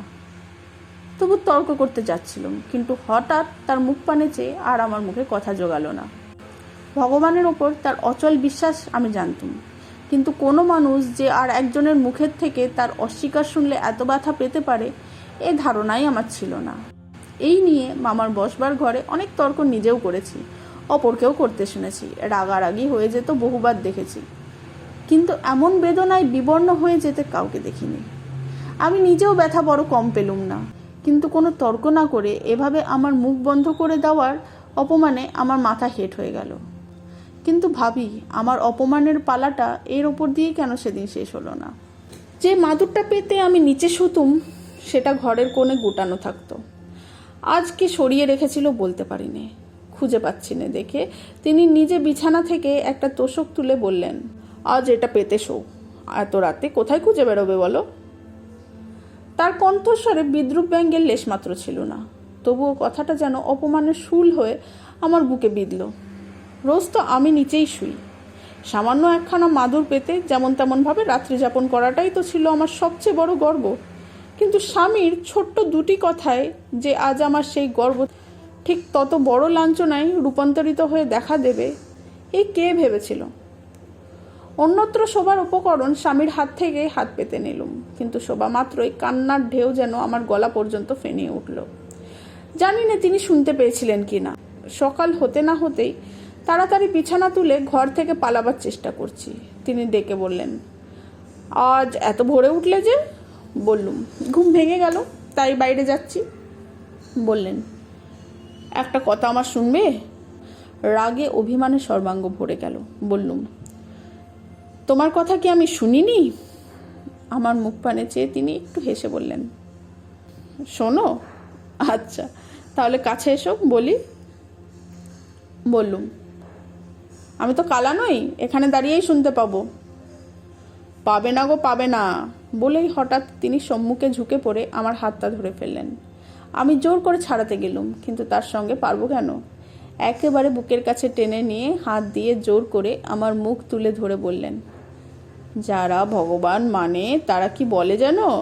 তারা বলে স্বামীর কাছে কিছুতেই মিথ্যে বলতে নেই। আমি বললুম, কিন্তু যারা ভগবান মানে না তারা বলে কারো কাছে মিথ্যে বলতে নেই। স্বামী হেসে বললেন, বটে, কিন্তু তাই যদি হয়, অত বড় মিথ্যে কথাটা কাল কি করে মুখে আনলে বলো তো? কি করে বললে ভগবান তুমি মানো না? হঠাৎ মনে হলো, এত আশা করে কেউ বুঝি কারোর সঙ্গে কথা কয়নি, তাই বলতে মুখে বাঁধতে লাগলো। কিন্তু তবু তো পুরা অহংকার গেল না, বলে ফেললুম, ভগবান মানি বললেই বুঝি সত্য কথা বলা হতো, আমাকে আটকে রাখলে কেন? আর কোনো কথা আছে? তিনি ম্লান মুখে আস্তে আস্তে বললেন, আর একটা কথা, মায়ের কাছে আজ মাপ চেয়েও। আমার সর্বাঙ্গ রাগে জ্বলে উঠল। বললুম, মাপ চাওটা কি ছেলে খেলা, না তার কোনো অর্থ আছে? স্বামী বললেন, অর্থ তার এই যে সেটা তোমার কর্তব্য। বললুম, তোমাদের ভগবান বুঝি বলেন যে নিরপরাধ সে গিয়ে অপরাধের নিকট ক্ষমা চেয়ে কর্তব্য করুক? স্বামী আমাকে ছেড়ে দিয়ে আমার মুখের পানে খানিকক্ষণ চুপ করে চেয়ে রইলেন। তারপরে ধীরে ধীরে বললেন, ভগবানের নাম নিয়ে তামাশা করতে নেই, এই কথা ভবিষ্যতে কোনোদিন আর যেন মনে করে দিতে আমায় না হয়। আমি তর্ক করতে ভালোবাসি নে, মায়ের কাছে মাপ চাইতে না পারো তার সঙ্গে আর কখনো বিবাদ করতে যেও না। নিষেধ করা আমার কর্তব্য, তাই নিষেধ করে দিলুম। এই বলে তিনি বাইরে যাবার জন্য উঠে দাঁড়ালেন। আমি আর সইতে পারলুম না, বললুম, কর্তব্য জ্ঞানটা তোমাদের যদি এত বেশি, সে কি আর কারণেই? আমিও তো মানুষ, বাড়ির মধ্যে আমারও তো একটা কর্তব্য আছে। তা যদি তোমাদের ভালো না লাগে আমাকে বাপের বাড়ি পাঠিয়ে দাও, থাকলেই বিবাদ হবে, এই নিশ্চয় বলে দিচ্ছি। তিনি ফিরে দাঁড়িয়ে বললেন, তাহলে গুরুজনের সঙ্গে বিবাদ করাই বুঝি তোমার কর্তব্য? সে যদি হয়, যেদিন ইচ্ছে বাপের বাড়ি যাও, আমার কোনো আপত্তি নেই। স্বামী চলে গেলেন। আমি সেইখানেই ধপ করে বসে পড়লুম। মুখ দিয়ে শুধু আমার বার হলো, হায় রে, যার জন্য চুরি করি সেই বলে চোর। সমস্ত সকালটা যে আমার কি করে কাটলো সে আমিই জানি, কিন্তু দুপুরবেলা স্বামীর মুখ থেকেই যে কথা শুনলুম তাতে বিস্ময়ের আর অবধি রইল না। খেতে বসিয়ে শাশুড়ি বললেন, কাল তোমাকে বলিনি বাচ্চা, কিন্তু এই বউ নিয়ে তো আমি ঘর করতে পারি না ঘনশ্যাম। কালকের কাণ্ড শুনেছ তো? স্বামী বললেন, শুনেছি মা। শাশুড়ি বললেন, তাহলে যা ওকে একটা ব্যবস্থা করো। স্বামী একটুখানি হেসে বললেন, ব্যবস্থা করার মালিক তো তুমি নিজেই মা। শাশুড়ি বললেন, তা কি আর পারি না বাচ্চা? একদিনেই পারি। এত বড় ধাড়ি মেয়ে, আমার তো বিয়ে দিতেই ইচ্ছে ছিল না, শুধু। স্বামী বললেন, সে কথা ভেবে আর লাভ কি মা? আর ভালো মন্দ যাই হোক, বাড়ির বড় বউকে তো আর ফেলতে পারবে না। ও চাই আমি একটু ভালো খাই দাই। ভালো, সে ব্যবস্থাই কেন করে দাও না মা? শাশুড়ি বললেন, অবাক করলি ঘনশ্যাম, আমি কি ভালো মন্দ খেতে দিতে জানি নে যে আজ ও এসে আমাকে শিখিয়ে দেবে? আর তোমারই বা দোষ কি বাবা? অত বড় বউ যেদিন এসেছে সেই দিনই জানতে পেরেছি সংসারে বা ভাঙলো। তা বাচ্চা, আমার গিন্নি পানায় আর না যদি সংসার চলে, তাহলে ওর হাতে বাড়ির চাবি দিয়ে দিচ্ছি। কই গা বড় বৌমা, বেরিয়ে এসো গো, চাবি নিয়ে যাও। বলে শাশুড়ির ঝনাত করে চাবির গোছাটা রান্নাঘরের দাওয়ায় উপরে ফেলে দিলেন। স্বামী আর একটি কথাও কইলেন না, মুখ বুজে ভাত খেয়ে বাইরে যাবার সময় বলতে বলতে গেলেন, সব মেয়ে মানুষেরই ওই এক রোগ, কাকেই বা কি বলি। আমার বুকের মধ্যে যেন আহ্লাদের জোয়ার ডেকে উঠল। আমি যে কেন ঝগড়া করেছি তা উনি জানতে পেরেছেন। এই কথাটা শতবার মুখে আবৃত্তি করে সহস্র রকমের মনের মধ্যে অনুভব করতে লাগলুম। সকালের সমস্ত ব্যথা আমার যেন ধুয়ে মুছে গেল। এখন কতবার মনে হয়, ছেলেবেলা থেকে কাজের অকাজের কত বই পড়ে কত কথাই না শিখেছিলুম, কিন্তু এই কথাটা যদি কোথাও শিখতে পেতুম যে পৃথিবীতে তুচ্ছ একটি কথা গুছিয়ে না বলবার দোষে, ছোট্ট একটি কথা মুখ ফুটে না বলবার অপরাধে কত শত ঘর সংসারই বা ছারখার হয়ে যায়, হয়তো তাহলে এই কাহিনী লিখবার আজ আবশ্যকই হতো না। তাই তো বারবার বলি, ওরে হতভাগী, এত কিছু শিখেছিলি, শুধু এই কথাটা শিখিসনি, মেয়ে মানুষের কার মানে মান।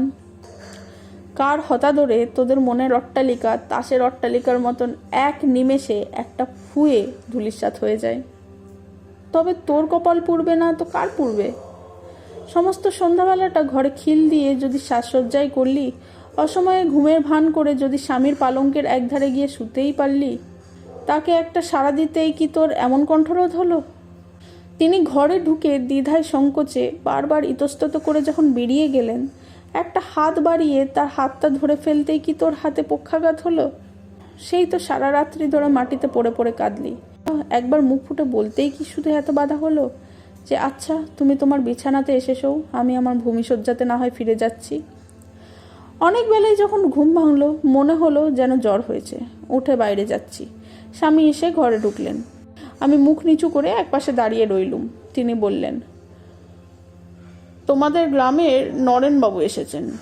বুকের ভেতরটায় ধক করে উঠল। স্বামী বলতে লাগলেন, আমাদের নিখিলের তিনি কলেজের বন্ধু।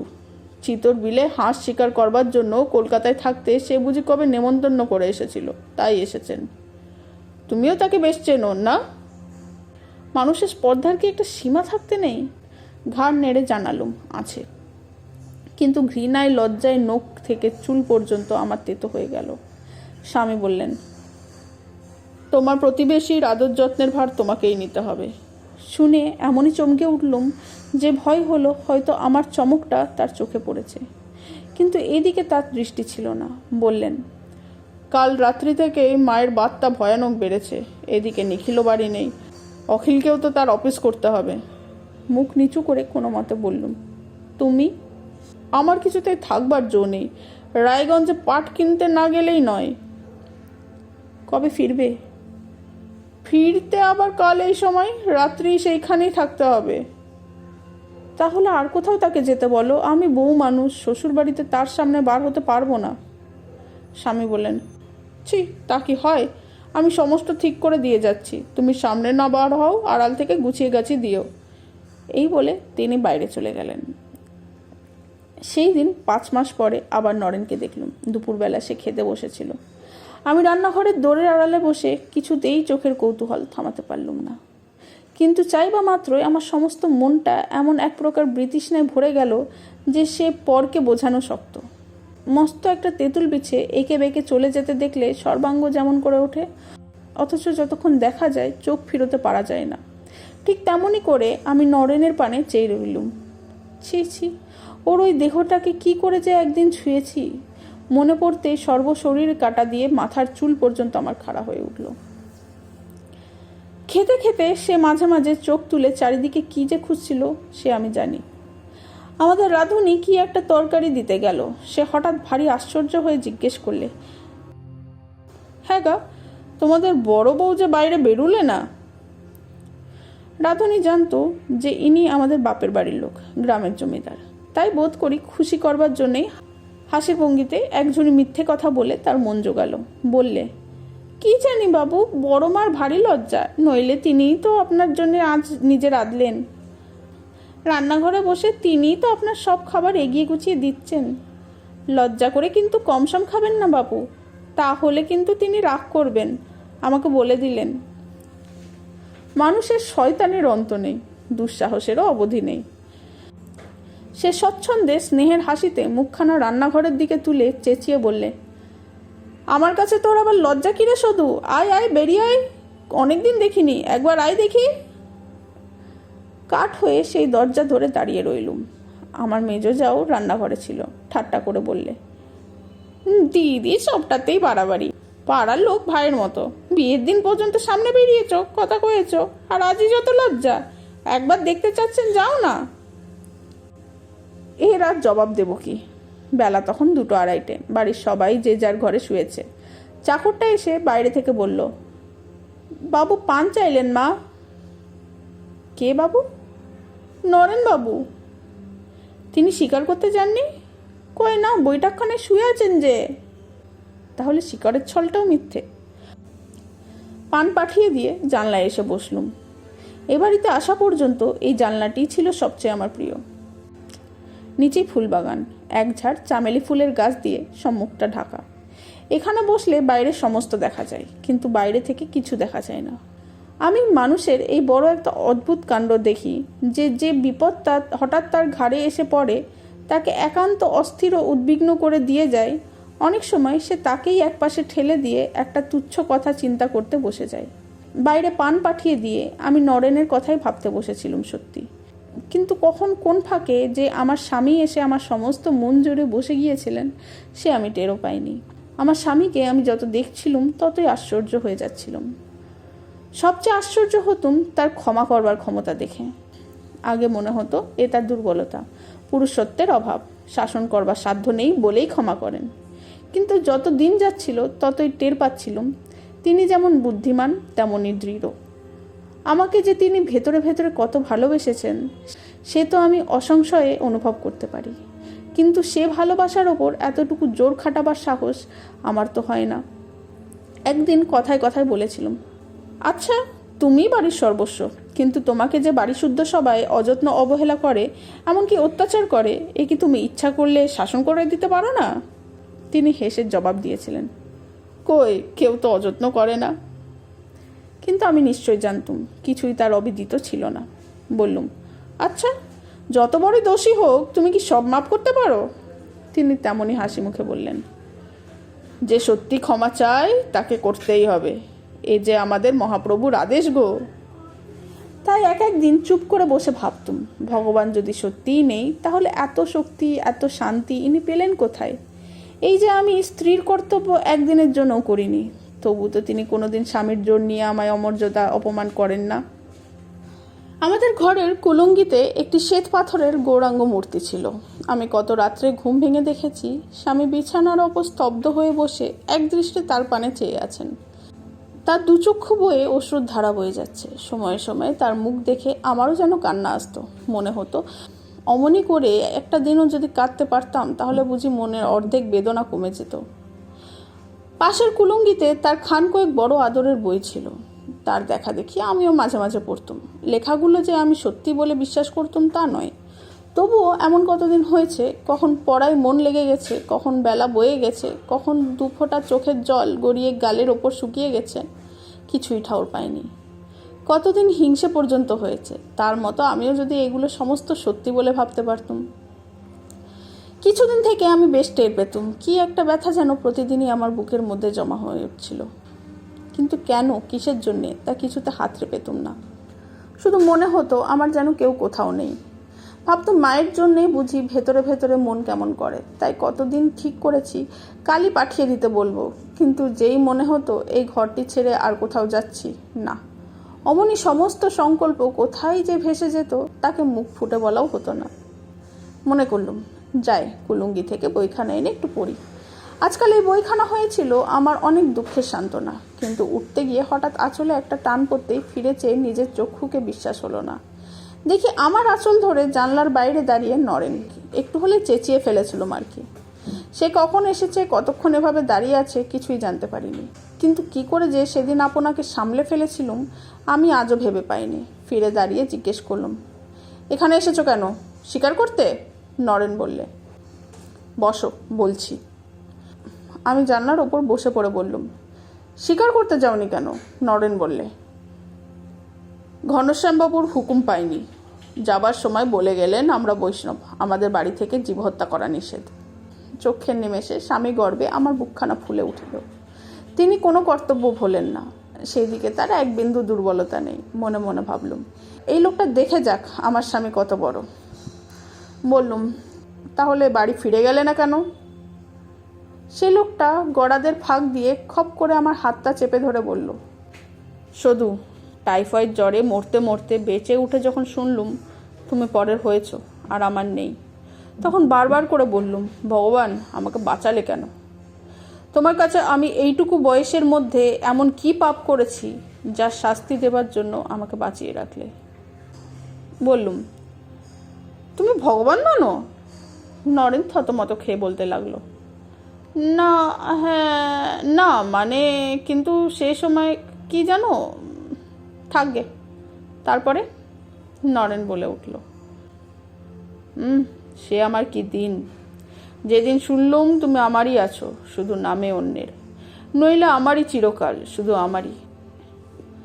আজও একদিনের জন্য আর কারো শয্যায় রাত্রি। ছি ছি ছি, চুপ করো। কিন্তু কে তোমাকে খবর দিলে? কার কাছে শুনলে? তোমাদের যে দাসী 3-4 দিন হলো বাড়ি যাবার নাম করে চলে গেছে, যে মুক্ত। মুক্ত কি তোমার লোক ছিল? বলে জোর করে তার হাত ছাড়াতে গেলুম, কিন্তু এবারেও সে তেমনই সজোরে ধরে রাখলে। তার চোখ দিয়ে ফোঁটা 2 জলও গড়িয়ে পড়ল। বললে, শুধু এমনই করেই কি আমাদের জীবন শেষ হবে? অমন অসুখে না পড়লে আজকেও তো আমাদের আলাদা করে রাখতে পারতো না। যে অপরাধ আমার নিজের নয় তার জন্য কেন এত বড় শাস্তি ভোগ করব? লোকে ভগবান ভগবান করে, কিন্তু তিনি সত্যি থাকলে কি বিনা দোষে এত বড় সাজা আমাদের দিতেন? কখনো না। তুমি বা কিসের জন্য একজন অজানা অচেনা মুখ্য লোকের। থাক থাক, ও কথা থাক। নরেন চমকে উঠে বললে, আচ্ছা থাক, কিন্তু যদি জানতুম তুমি সুখে আছো, সুখী হয়েছো, তাহলে হয়তো একদিন মনকে সান্ত্বনা দিতে পারতুম। কিন্তু কোনো সম্বলই যে আমার হাতে নেই, আমি বাঁচব কি করে? আবার তার চোখে জল এসে পড়ল। এবার সে আমার হাতটাই টেনে নিয়ে তার নিজের চোখের জল মুছে বলল, এমন কোনো সভ্য দেশ পৃথিবীতে আছে যেখানে এত বড় অন্যায় হতে পারত?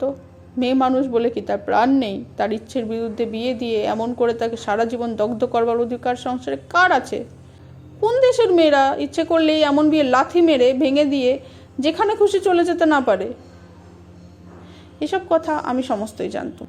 আমার মামার ঘরে নব্যযুগের সাম্য, মৈত্রী, স্বাধীনতার কোনো আলোচনাই বাকি ছিল না। আমার বুকের ভেতরটা কেমন যেন দুলতে লাগলো। বললুম, তুমি আমাকে কি করতে বলো? নরেন বললে, আমি তোমাকে কোনো কথাই বলবো না।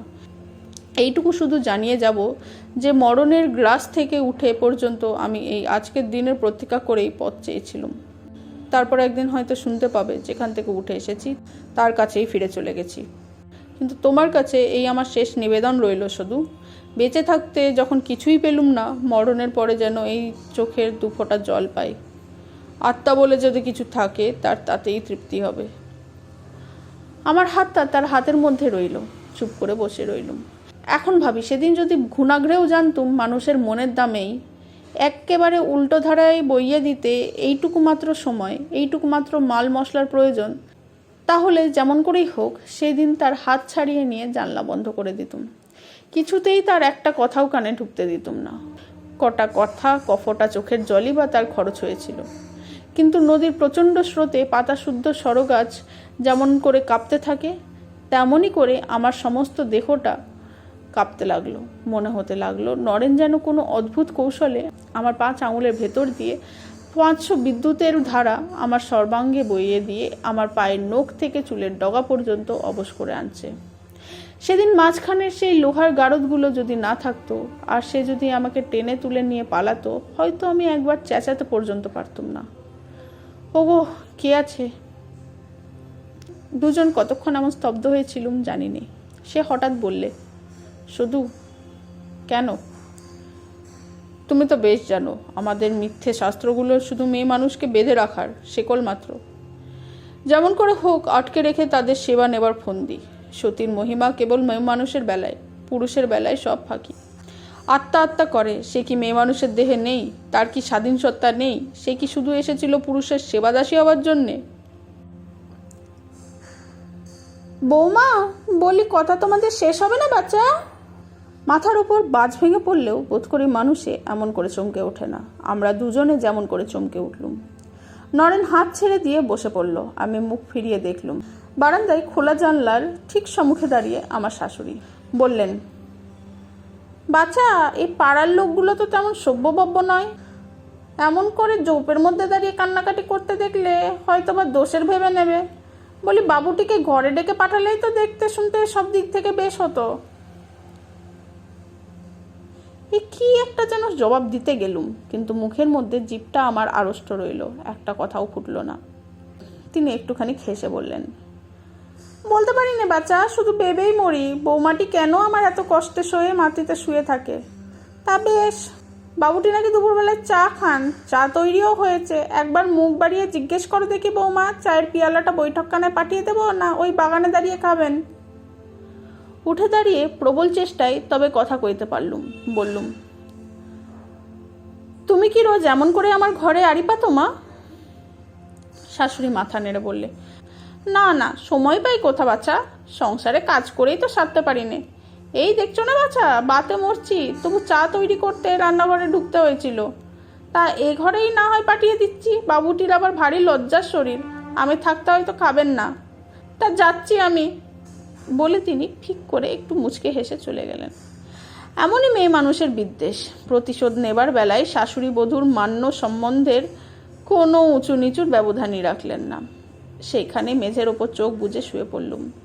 সর্বাঙ্গ বয়ে ঝরঝর করে ঘাম ঝরে সমস্ত মাটিটা ভিজে গেল।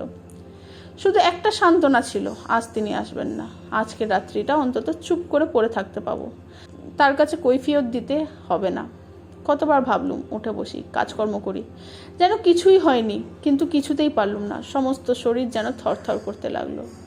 সন্ধ্যা উত্তীর্ণ হয়ে গেল। এই ঘরে কেউ আলো দিতে এলো না। রাত্রি তখন প্রায় 8টা। সহসা তার গলা বাইরের থেকে কানে আসতেই বুকের সমস্ত রক্ত চলাচল যেন একেবারে থেমে গেল। তিনি চাকরকে জিজ্ঞেস করছিলেন, বঙ্কু, নরেনবাবু হঠাৎ চলে গেলেন কেন রে?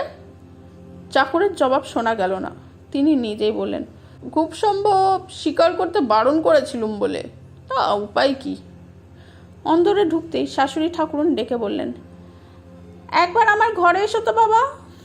তার যে এক মুহূর্তে দেরি সইবে না সে আমি জানতুম।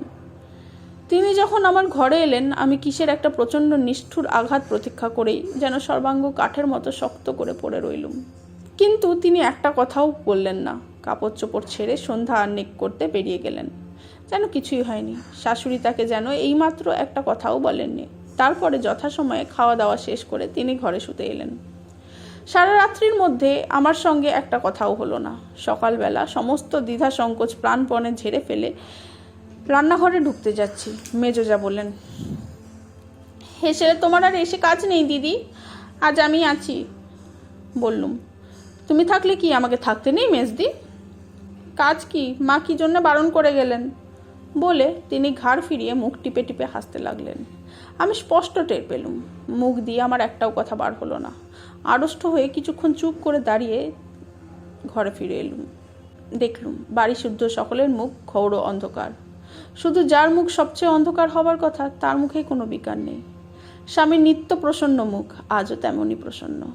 হায় রে, শুধু একবার গিয়ে যদি বলি, প্রভু এই পাপিষ্টার মুখ থেকে তার অপরাধের বিবরণ শুনে তাকে নিজের হাতে দণ্ড দাও, কিন্তু সমস্ত লোকের এই বিচারহীন শাস্তি আর সহ্য হয় না। কিন্তু সে তো কোনো মতেই পারলুম না। তবুও এই বাড়িতে, এই ঘরের মধ্যেই আমার দিন কাটতে লাগলো। এ কেমন করে আমার দ্বারা সম্ভব হতে পেরেছিল তা আজ আমি জানি। যে কাল মায়ের বুক থেকে পুত্র শোকের ভার পর্যন্ত হালকা করে দেয়, সে যে এই পাপিষ্টার মাথা থেকে তার অপরাধের বোঝা লঘু করে দেবে, সে আর বিচিত্র কি? যে দণ্ড একদিন মানুষ অকাতরে মাথা তুলে নেয়, আর একদিন তাকেই সে মাথা থেকে ফেলতে পারলে বাঁচে। কালের ব্যবধানে অপরাধের খোঁচা যতই অস্পষ্ট, যত লঘু হয়ে আসতে থাকে, দণ্ডের ভার ততই গুরুতর, ততই অসহ্য হয়ে উঠতে থাকে। এই তো মানুষের মন, এই তো তার গঠন, তাকে অনিশ্চিত সংশয়ে মরিয়া করে তোলে।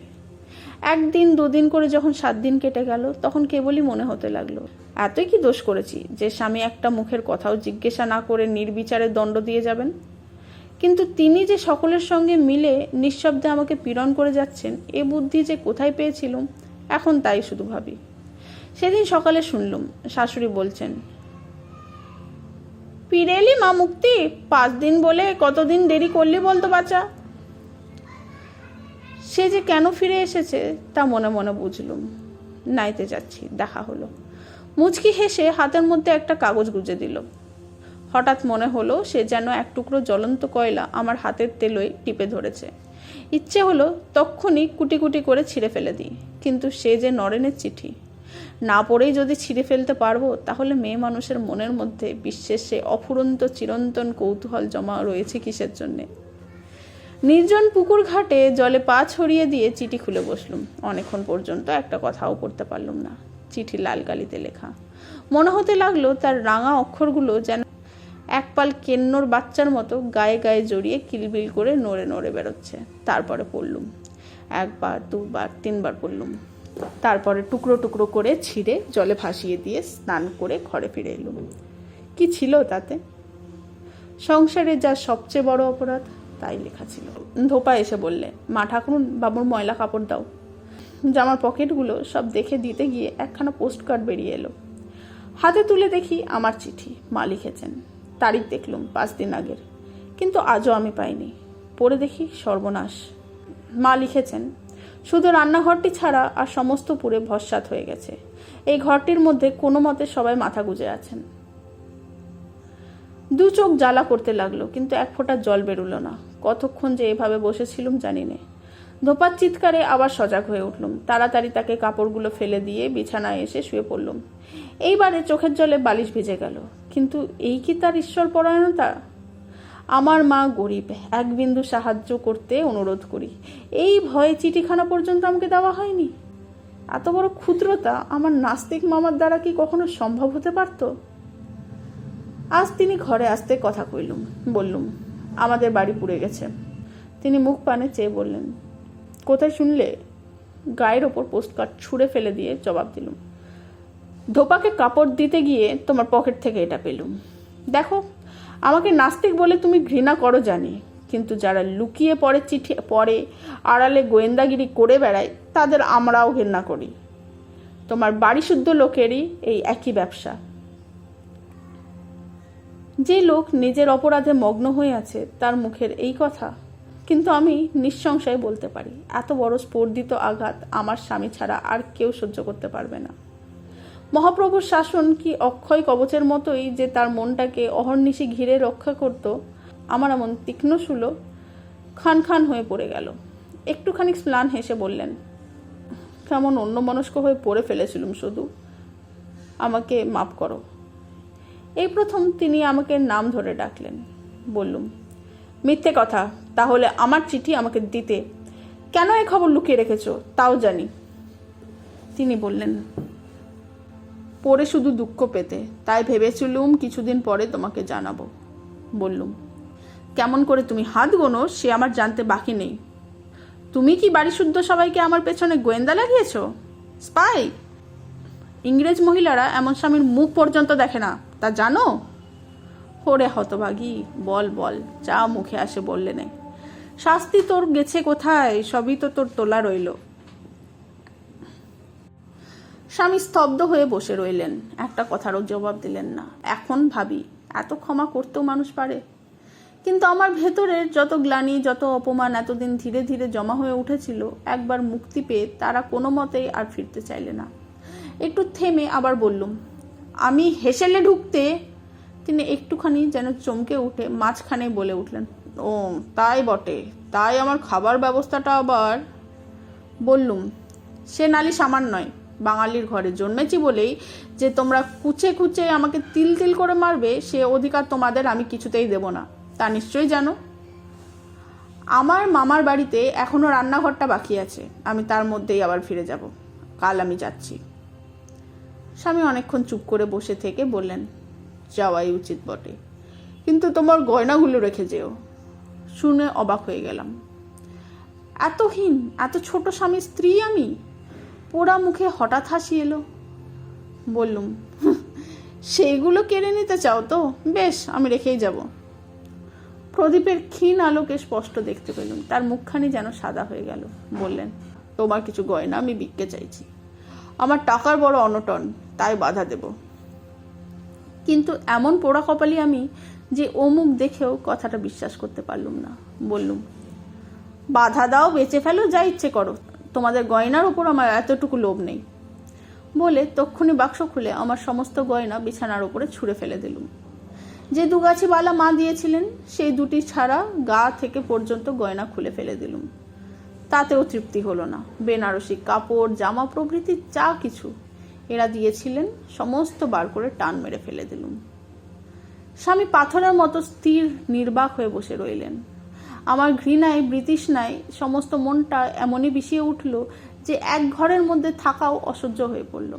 বেরিয়ে এসে অন্ধকার বারান্দায় একধারে আঁচল পেতে শুয়ে পড়লুম। মনে হলো দোরের আড়াল থেকে কে যেন বেরিয়ে গেল। কান্নায় বুক ফেটে যেতে লাগলো। তবু প্রাণপণে মুখে কাপড় গুজে দিয়ে মান বাঁচালুম। কখন ঘুমিয়ে পড়েছিলাম জানি নে। উঠে দেখি ভোর হয়। ঘরে গিয়ে দেখি বিছানা খালি। দু একখানা ছাড়া প্রায় সমস্ত গয়না নিয়ে তিনি কখন বেরিয়ে গেছেন। সারাদিন তিনি বাড়ি এলেন না। রাত্রি 12টা বেজে গেল, তার দেখা নেই। তন্দ্রার মধ্যেও বোধ করি সজাগ ছিলাম। রাত্রি 2টোর পর বাগানের দিকেই সেই জানলাটার গায়ে খটখট শব্দ শুনেই বুঝলুম এ নরেন। কেমন করে যেন আমি নিশ্চয়ই জানতুম আজ রাত্রে সে আসবে। স্বামী ঘরে নেই, এই খবর মুক্তই দেবে এবং এ সুযোগ সে কিছুতেই ছাড়বে না।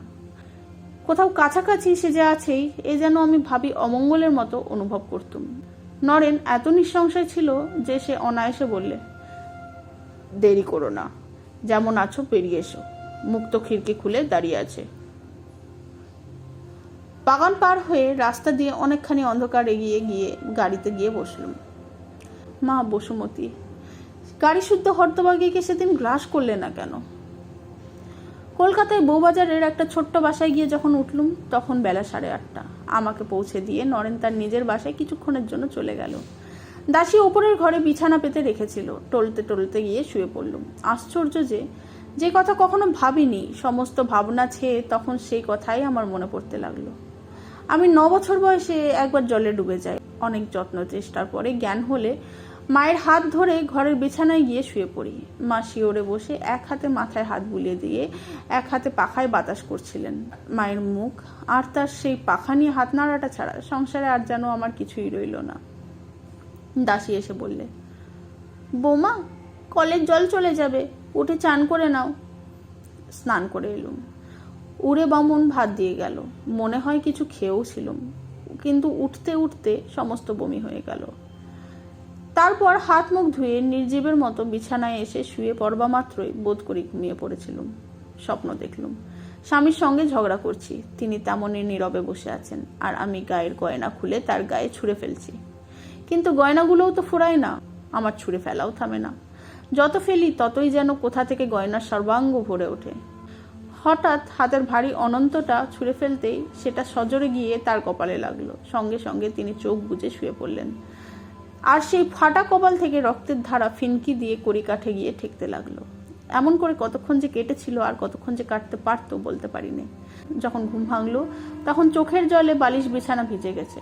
চোখ চেয়ে দেখি তখন অনেক বেলা আছে, আর নরেন পাশে বসে আমাকে ঠেলা দিয়ে ঘুম ভাঙাচ্ছে। সে বললে, স্বপ্ন দেখছিলে? এস, এ হয়েছে কি? বলে কোচার খুঁট দিয়ে মুখ মুছিয়ে দিলে। স্বপ্ন। এক মুহূর্তে মনটা যেন স্বস্তিতে ভরে গেল। চোখ রগড়ে উঠে বসে দেখলুম সম্মুখেই মস্ত একটা কাগজে মোড়া পার্সেল। ও কি? তোমার জামা কাপড় সব কিনে আনলুম। তুমি কিনতে গেলে কেন? নরেন একটু হেসে বললে। আমি ছাড়া আর কে আনবে? এত কান্না আমি আর কখনো কাঁদিনি। নরেন বললে, আচ্ছা, পা ছেড়ে উঠে বস বোন, আমি দিব্যি করছি। আমরা এক মায়ের পেটের ভাই বোন। তোকে যত ভালোই বাসিনি কেন, তবু আমি আমার কাছ থেকে তোকে চিরকাল রক্ষে করব। চিরকাল? না না, তার পায়ের উপর আমাকে তোমরা ফেলে দিয়ে এসো নরেন দাদা। আমার অদৃষ্টে যা হবার তা হোক। কাল সমস্ত রাত্রি তাকে চোখে দেখিনি, আজ আবার সমস্ত রাত্রি দেখতে না পেলে যে আমি মরে যাব ভাই। দাসী ঘরে প্রদীপ দিয়ে গেলেন। নরেন উঠে গিয়ে একটা মোড়ার ওপরে বসে বললে, মুক্তোর কাছে আমি সমস্ত শুনেছি, কিন্তু তাকে যদি এতই ভালোবাসতে কোনোদিন একসঙ্গে তো। তাড়াতাড়ি বললুম, তুমি আমার বড় ভাই, এসব কথা আমাকে তুমি জিজ্ঞেস করো না। নরেন অনেকক্ষণ চুপ করে বসে থেকে বললে, আমি আজই তোমাকে তোমাদের বাগানের কাছে রেখে আসতে পারি, কিন্তু তিনি কি তোমায় নেবেন? তখন গ্রামের মধ্যে তোমার কি দুর্গতি হবে বলো তো? বুকের ভেতরটা যেন কে দু হাতে পাকিয়ে মুছড়ে দিলে, কিন্তু তক্ষুনি নিজেকে সামলে নিয়ে বললুম, ঘরে নেবেন না সে জানি, কিন্তু তিনি যে আমাকে মাপ করবেন তাতে কোনো সন্দেহ নেই। যত বড় অপরাধ হোক, সত্যি সত্যি মাপ চাইলে তার না বলার জো নেই। আমি তার মুখেই শুনেছি ভাই। আমাকে তুমি তার পায়ের তলায় রেখে এসো নরেন দাদা, ভগবান তোমাকে রাজেশ্বর করবেন। মনে করেছিলুম আর চোখের জল ফেলবো না, কিন্তু কিছুতেই ধরে রাখতে পারলুম না। আবার ঝরঝর করে পড়তে লাগলো। নরেন মিনিট খানিক চুপ করে থেকে বললে, সদু, তুমি কি সত্যি ভগবান মানো? আজ চরম দুঃখে মুখ দিয়ে পরম সত্য বার হয়ে গেল। বললুম, মানি। তিনি আছেন বলেই তো এত করেও ফিরে যেতে চাইছি, নইলে এইখানে গোলায় দিয়ে মরতুম নরেন দাদা, ফিরে যাওয়ার কথা মুখে আনতুম না। নরেন বললে, কিন্তু আমি তো মানি না। তাড়াতাড়ি বলে উঠলুম, আমি বলছি আমার মতো তুমিও একদিন নিশ্চয় মানবে, সে তখন বোঝা যাবে। বলে নরেন গম্ভীর মুখে বসে রইল। মনে মনে কি যেন ভাবছে বুঝতে পেরে আমি ব্যাকুল হয়ে উঠলাম। আমার 1 মিনিট দেরি সইল না। বললুম, আমাকে কখন রেখে আসবে দাদা? নরেন মুখ তুলে ধীরে ধীরে বললে, সে কখনো তোমাকে নেবে না। সে চিন্তা কেন করছো ভাই? নিন না নিন, সে তার ইচ্ছে, কিন্তু আমাকে তিনি ক্ষমা করবেন এ কথা নিশ্চয়ই বলতে পারি। ক্ষমা না নিলে ক্ষমা করা না করা দুই সমান। তখন তুমি কোথায় যাবে বলো তো? সমস্ত পাড়ার মধ্যে কত বড় একটা বৃষ্টি হইচই গন্ডগোল পড়ে যাবে, একবার ভেবে দেখো দেখি। ভয় কাঁদো কাঁদো হয়ে বললুম, সে ভাবনা এতটুকু করো না নরেন দাদা, তখন তিনি আমার উপায় করে দেবেন। নরেন আবার কিছুক্ষণ চুপ করে থেকে বললে,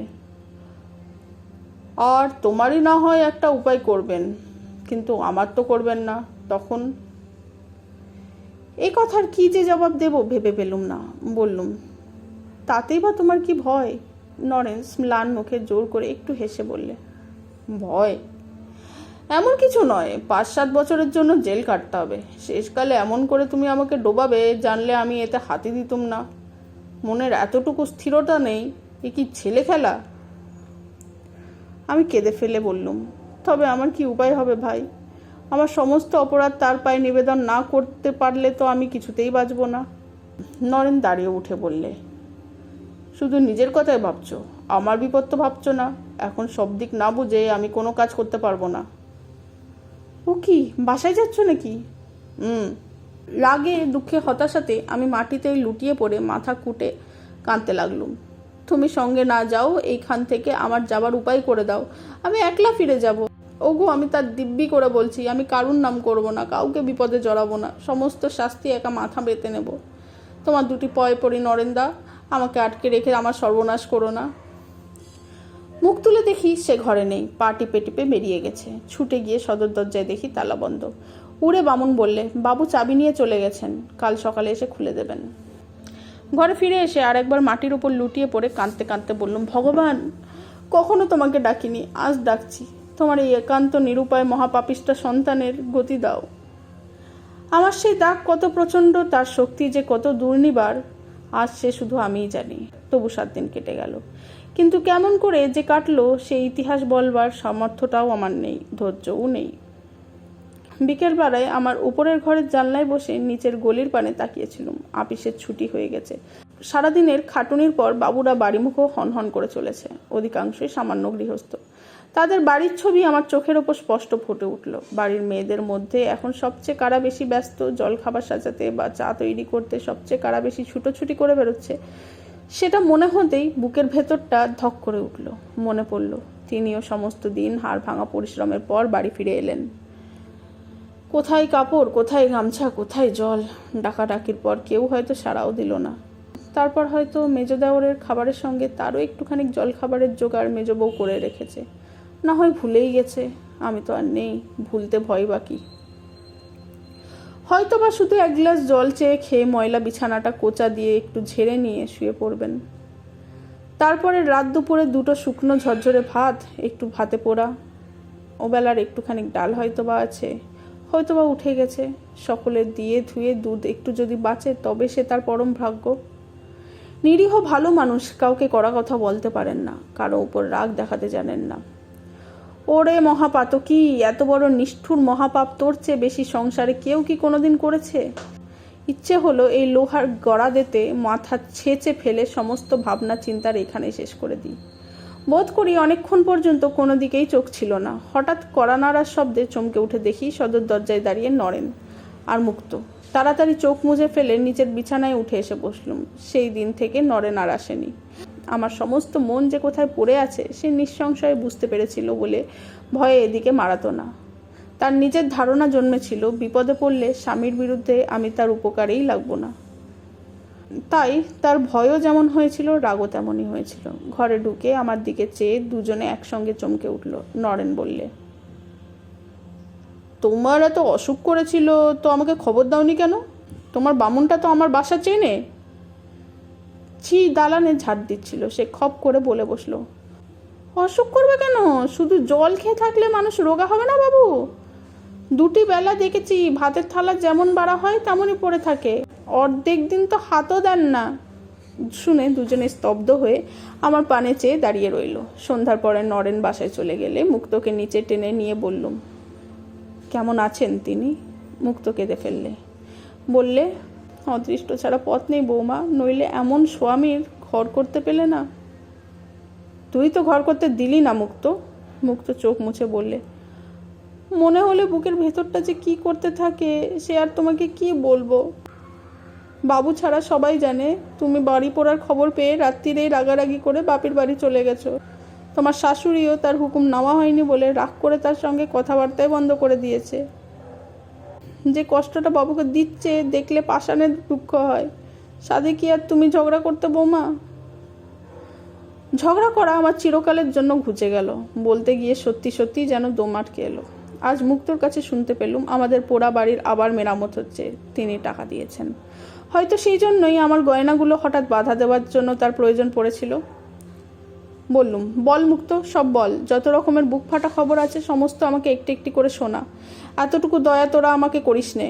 মুক্ত বললে, এই বাড়ির ঠিকানা তিনি জানেন। শিউরে উঠে বললুম, কি করে? মাসখানিক আগে যখন এ বাড়ি তোমার জন্য ভাড়া নেওয়া হয় তখন আমি জানতুম। তারপর একদিন নদীর ধারে নরেনবাবুর সঙ্গে আমাকে লুকিয়ে কথা কইতে তিনি নিজের চোখে দেখেছিলেন। তারপর বামুনের পা ছুঁয়ে মিথ্যে বলতে পারলুম না বৌমা। চলে আসবার দিন এ বাসার ঠিকানা বলে ফেললুম। এলিয়ে মুক্তোর কোলের ওপরেই চোখ বুজে শুয়ে পড়লুম। অনেকক্ষণ পরে মুক্ত বললে, বৌমা। কেন মুক্ত? যদি তিনি তোমাকে নিজে ফিরিয়ে নিতে আসে। প্রাণপণ বলে উঠে বসে মুক্তর মুখ চেপে ধরলুম। না মুক্ত, ও কথা তোকে আমি বলতে দেব না। আমার দুঃখ আমাকে সজ্ঞানে বইতে দে। পাগল করে দিয়ে আমার প্রায়শ্চিত্তের পথ তুই বন্ধ করে দিস নে। মুক্ত জোর করে তার মুখ ছাড়িয়ে নিয়ে বললে, আমাকেও তো প্রায়শ্চিত্ত করতে হবে বৌমা। টাকার সঙ্গে তো ওকে ওজন করে ঘরে তুলে আনতে পারবো না। এই কথা আর জবাব দিলুম না, চোখ বুজে শুয়ে পড়লুম। মনে মনে বললুম, ওরে মুক্ত, পৃথিবী এখনও পৃথিবী আছে। আকাশ কুসুমের কথা কানেই শোনে না, তাকে ফুটতে কেউ আজও চোখে দেখেনি। ঘণ্টাখানেক পরে মুক্ত নিচে থেকে ভাত খেয়ে ফিরে এলো। তখন রাত্রি 10টা। ঘরে ঢুকেই বললে, মাথার আঁচলটা তুলে দাও বৌমা, বাবু আসছেন, বলেই বেরিয়ে গেল। আবার এত রাত্রে? তাড়াতাড়ি কাপড় সেরে উঠে বসতেই দেখলুম দোরগোড়ায় দাঁড়িয়ে নরেন নয়, আমার স্বামী। বললেন, তোমাকে কিছুই বলতে হবে না, আমি জানি তুমি আমারই আছো, বাড়ি চলো। মনে মনে বললুম, ভগবান, এত যদি দিলে তবে আর একটু দাও। এই দুটি পায়ে মাথা রাখবার সময়টুকু পর্যন্ত আমাকে সচেতন রাখো। আজকের গল্প এখানেই শেষ। আশা করছি আমার চ্যানেলের প্রত্যেকটি গল্পই আপনাদের পছন্দ হচ্ছে। পছন্দ যদি হয়, লাইক, কমেন্ট, শেয়ার অবশ্যই করুন। আর প্লিজ প্লিজ প্লিজ সাবস্ক্রাইব করুন। একদমই নতুন চ্যানেল, পাশে থাকুন প্লিজ সাবস্ক্রাইব করে। ধন্যবাদ।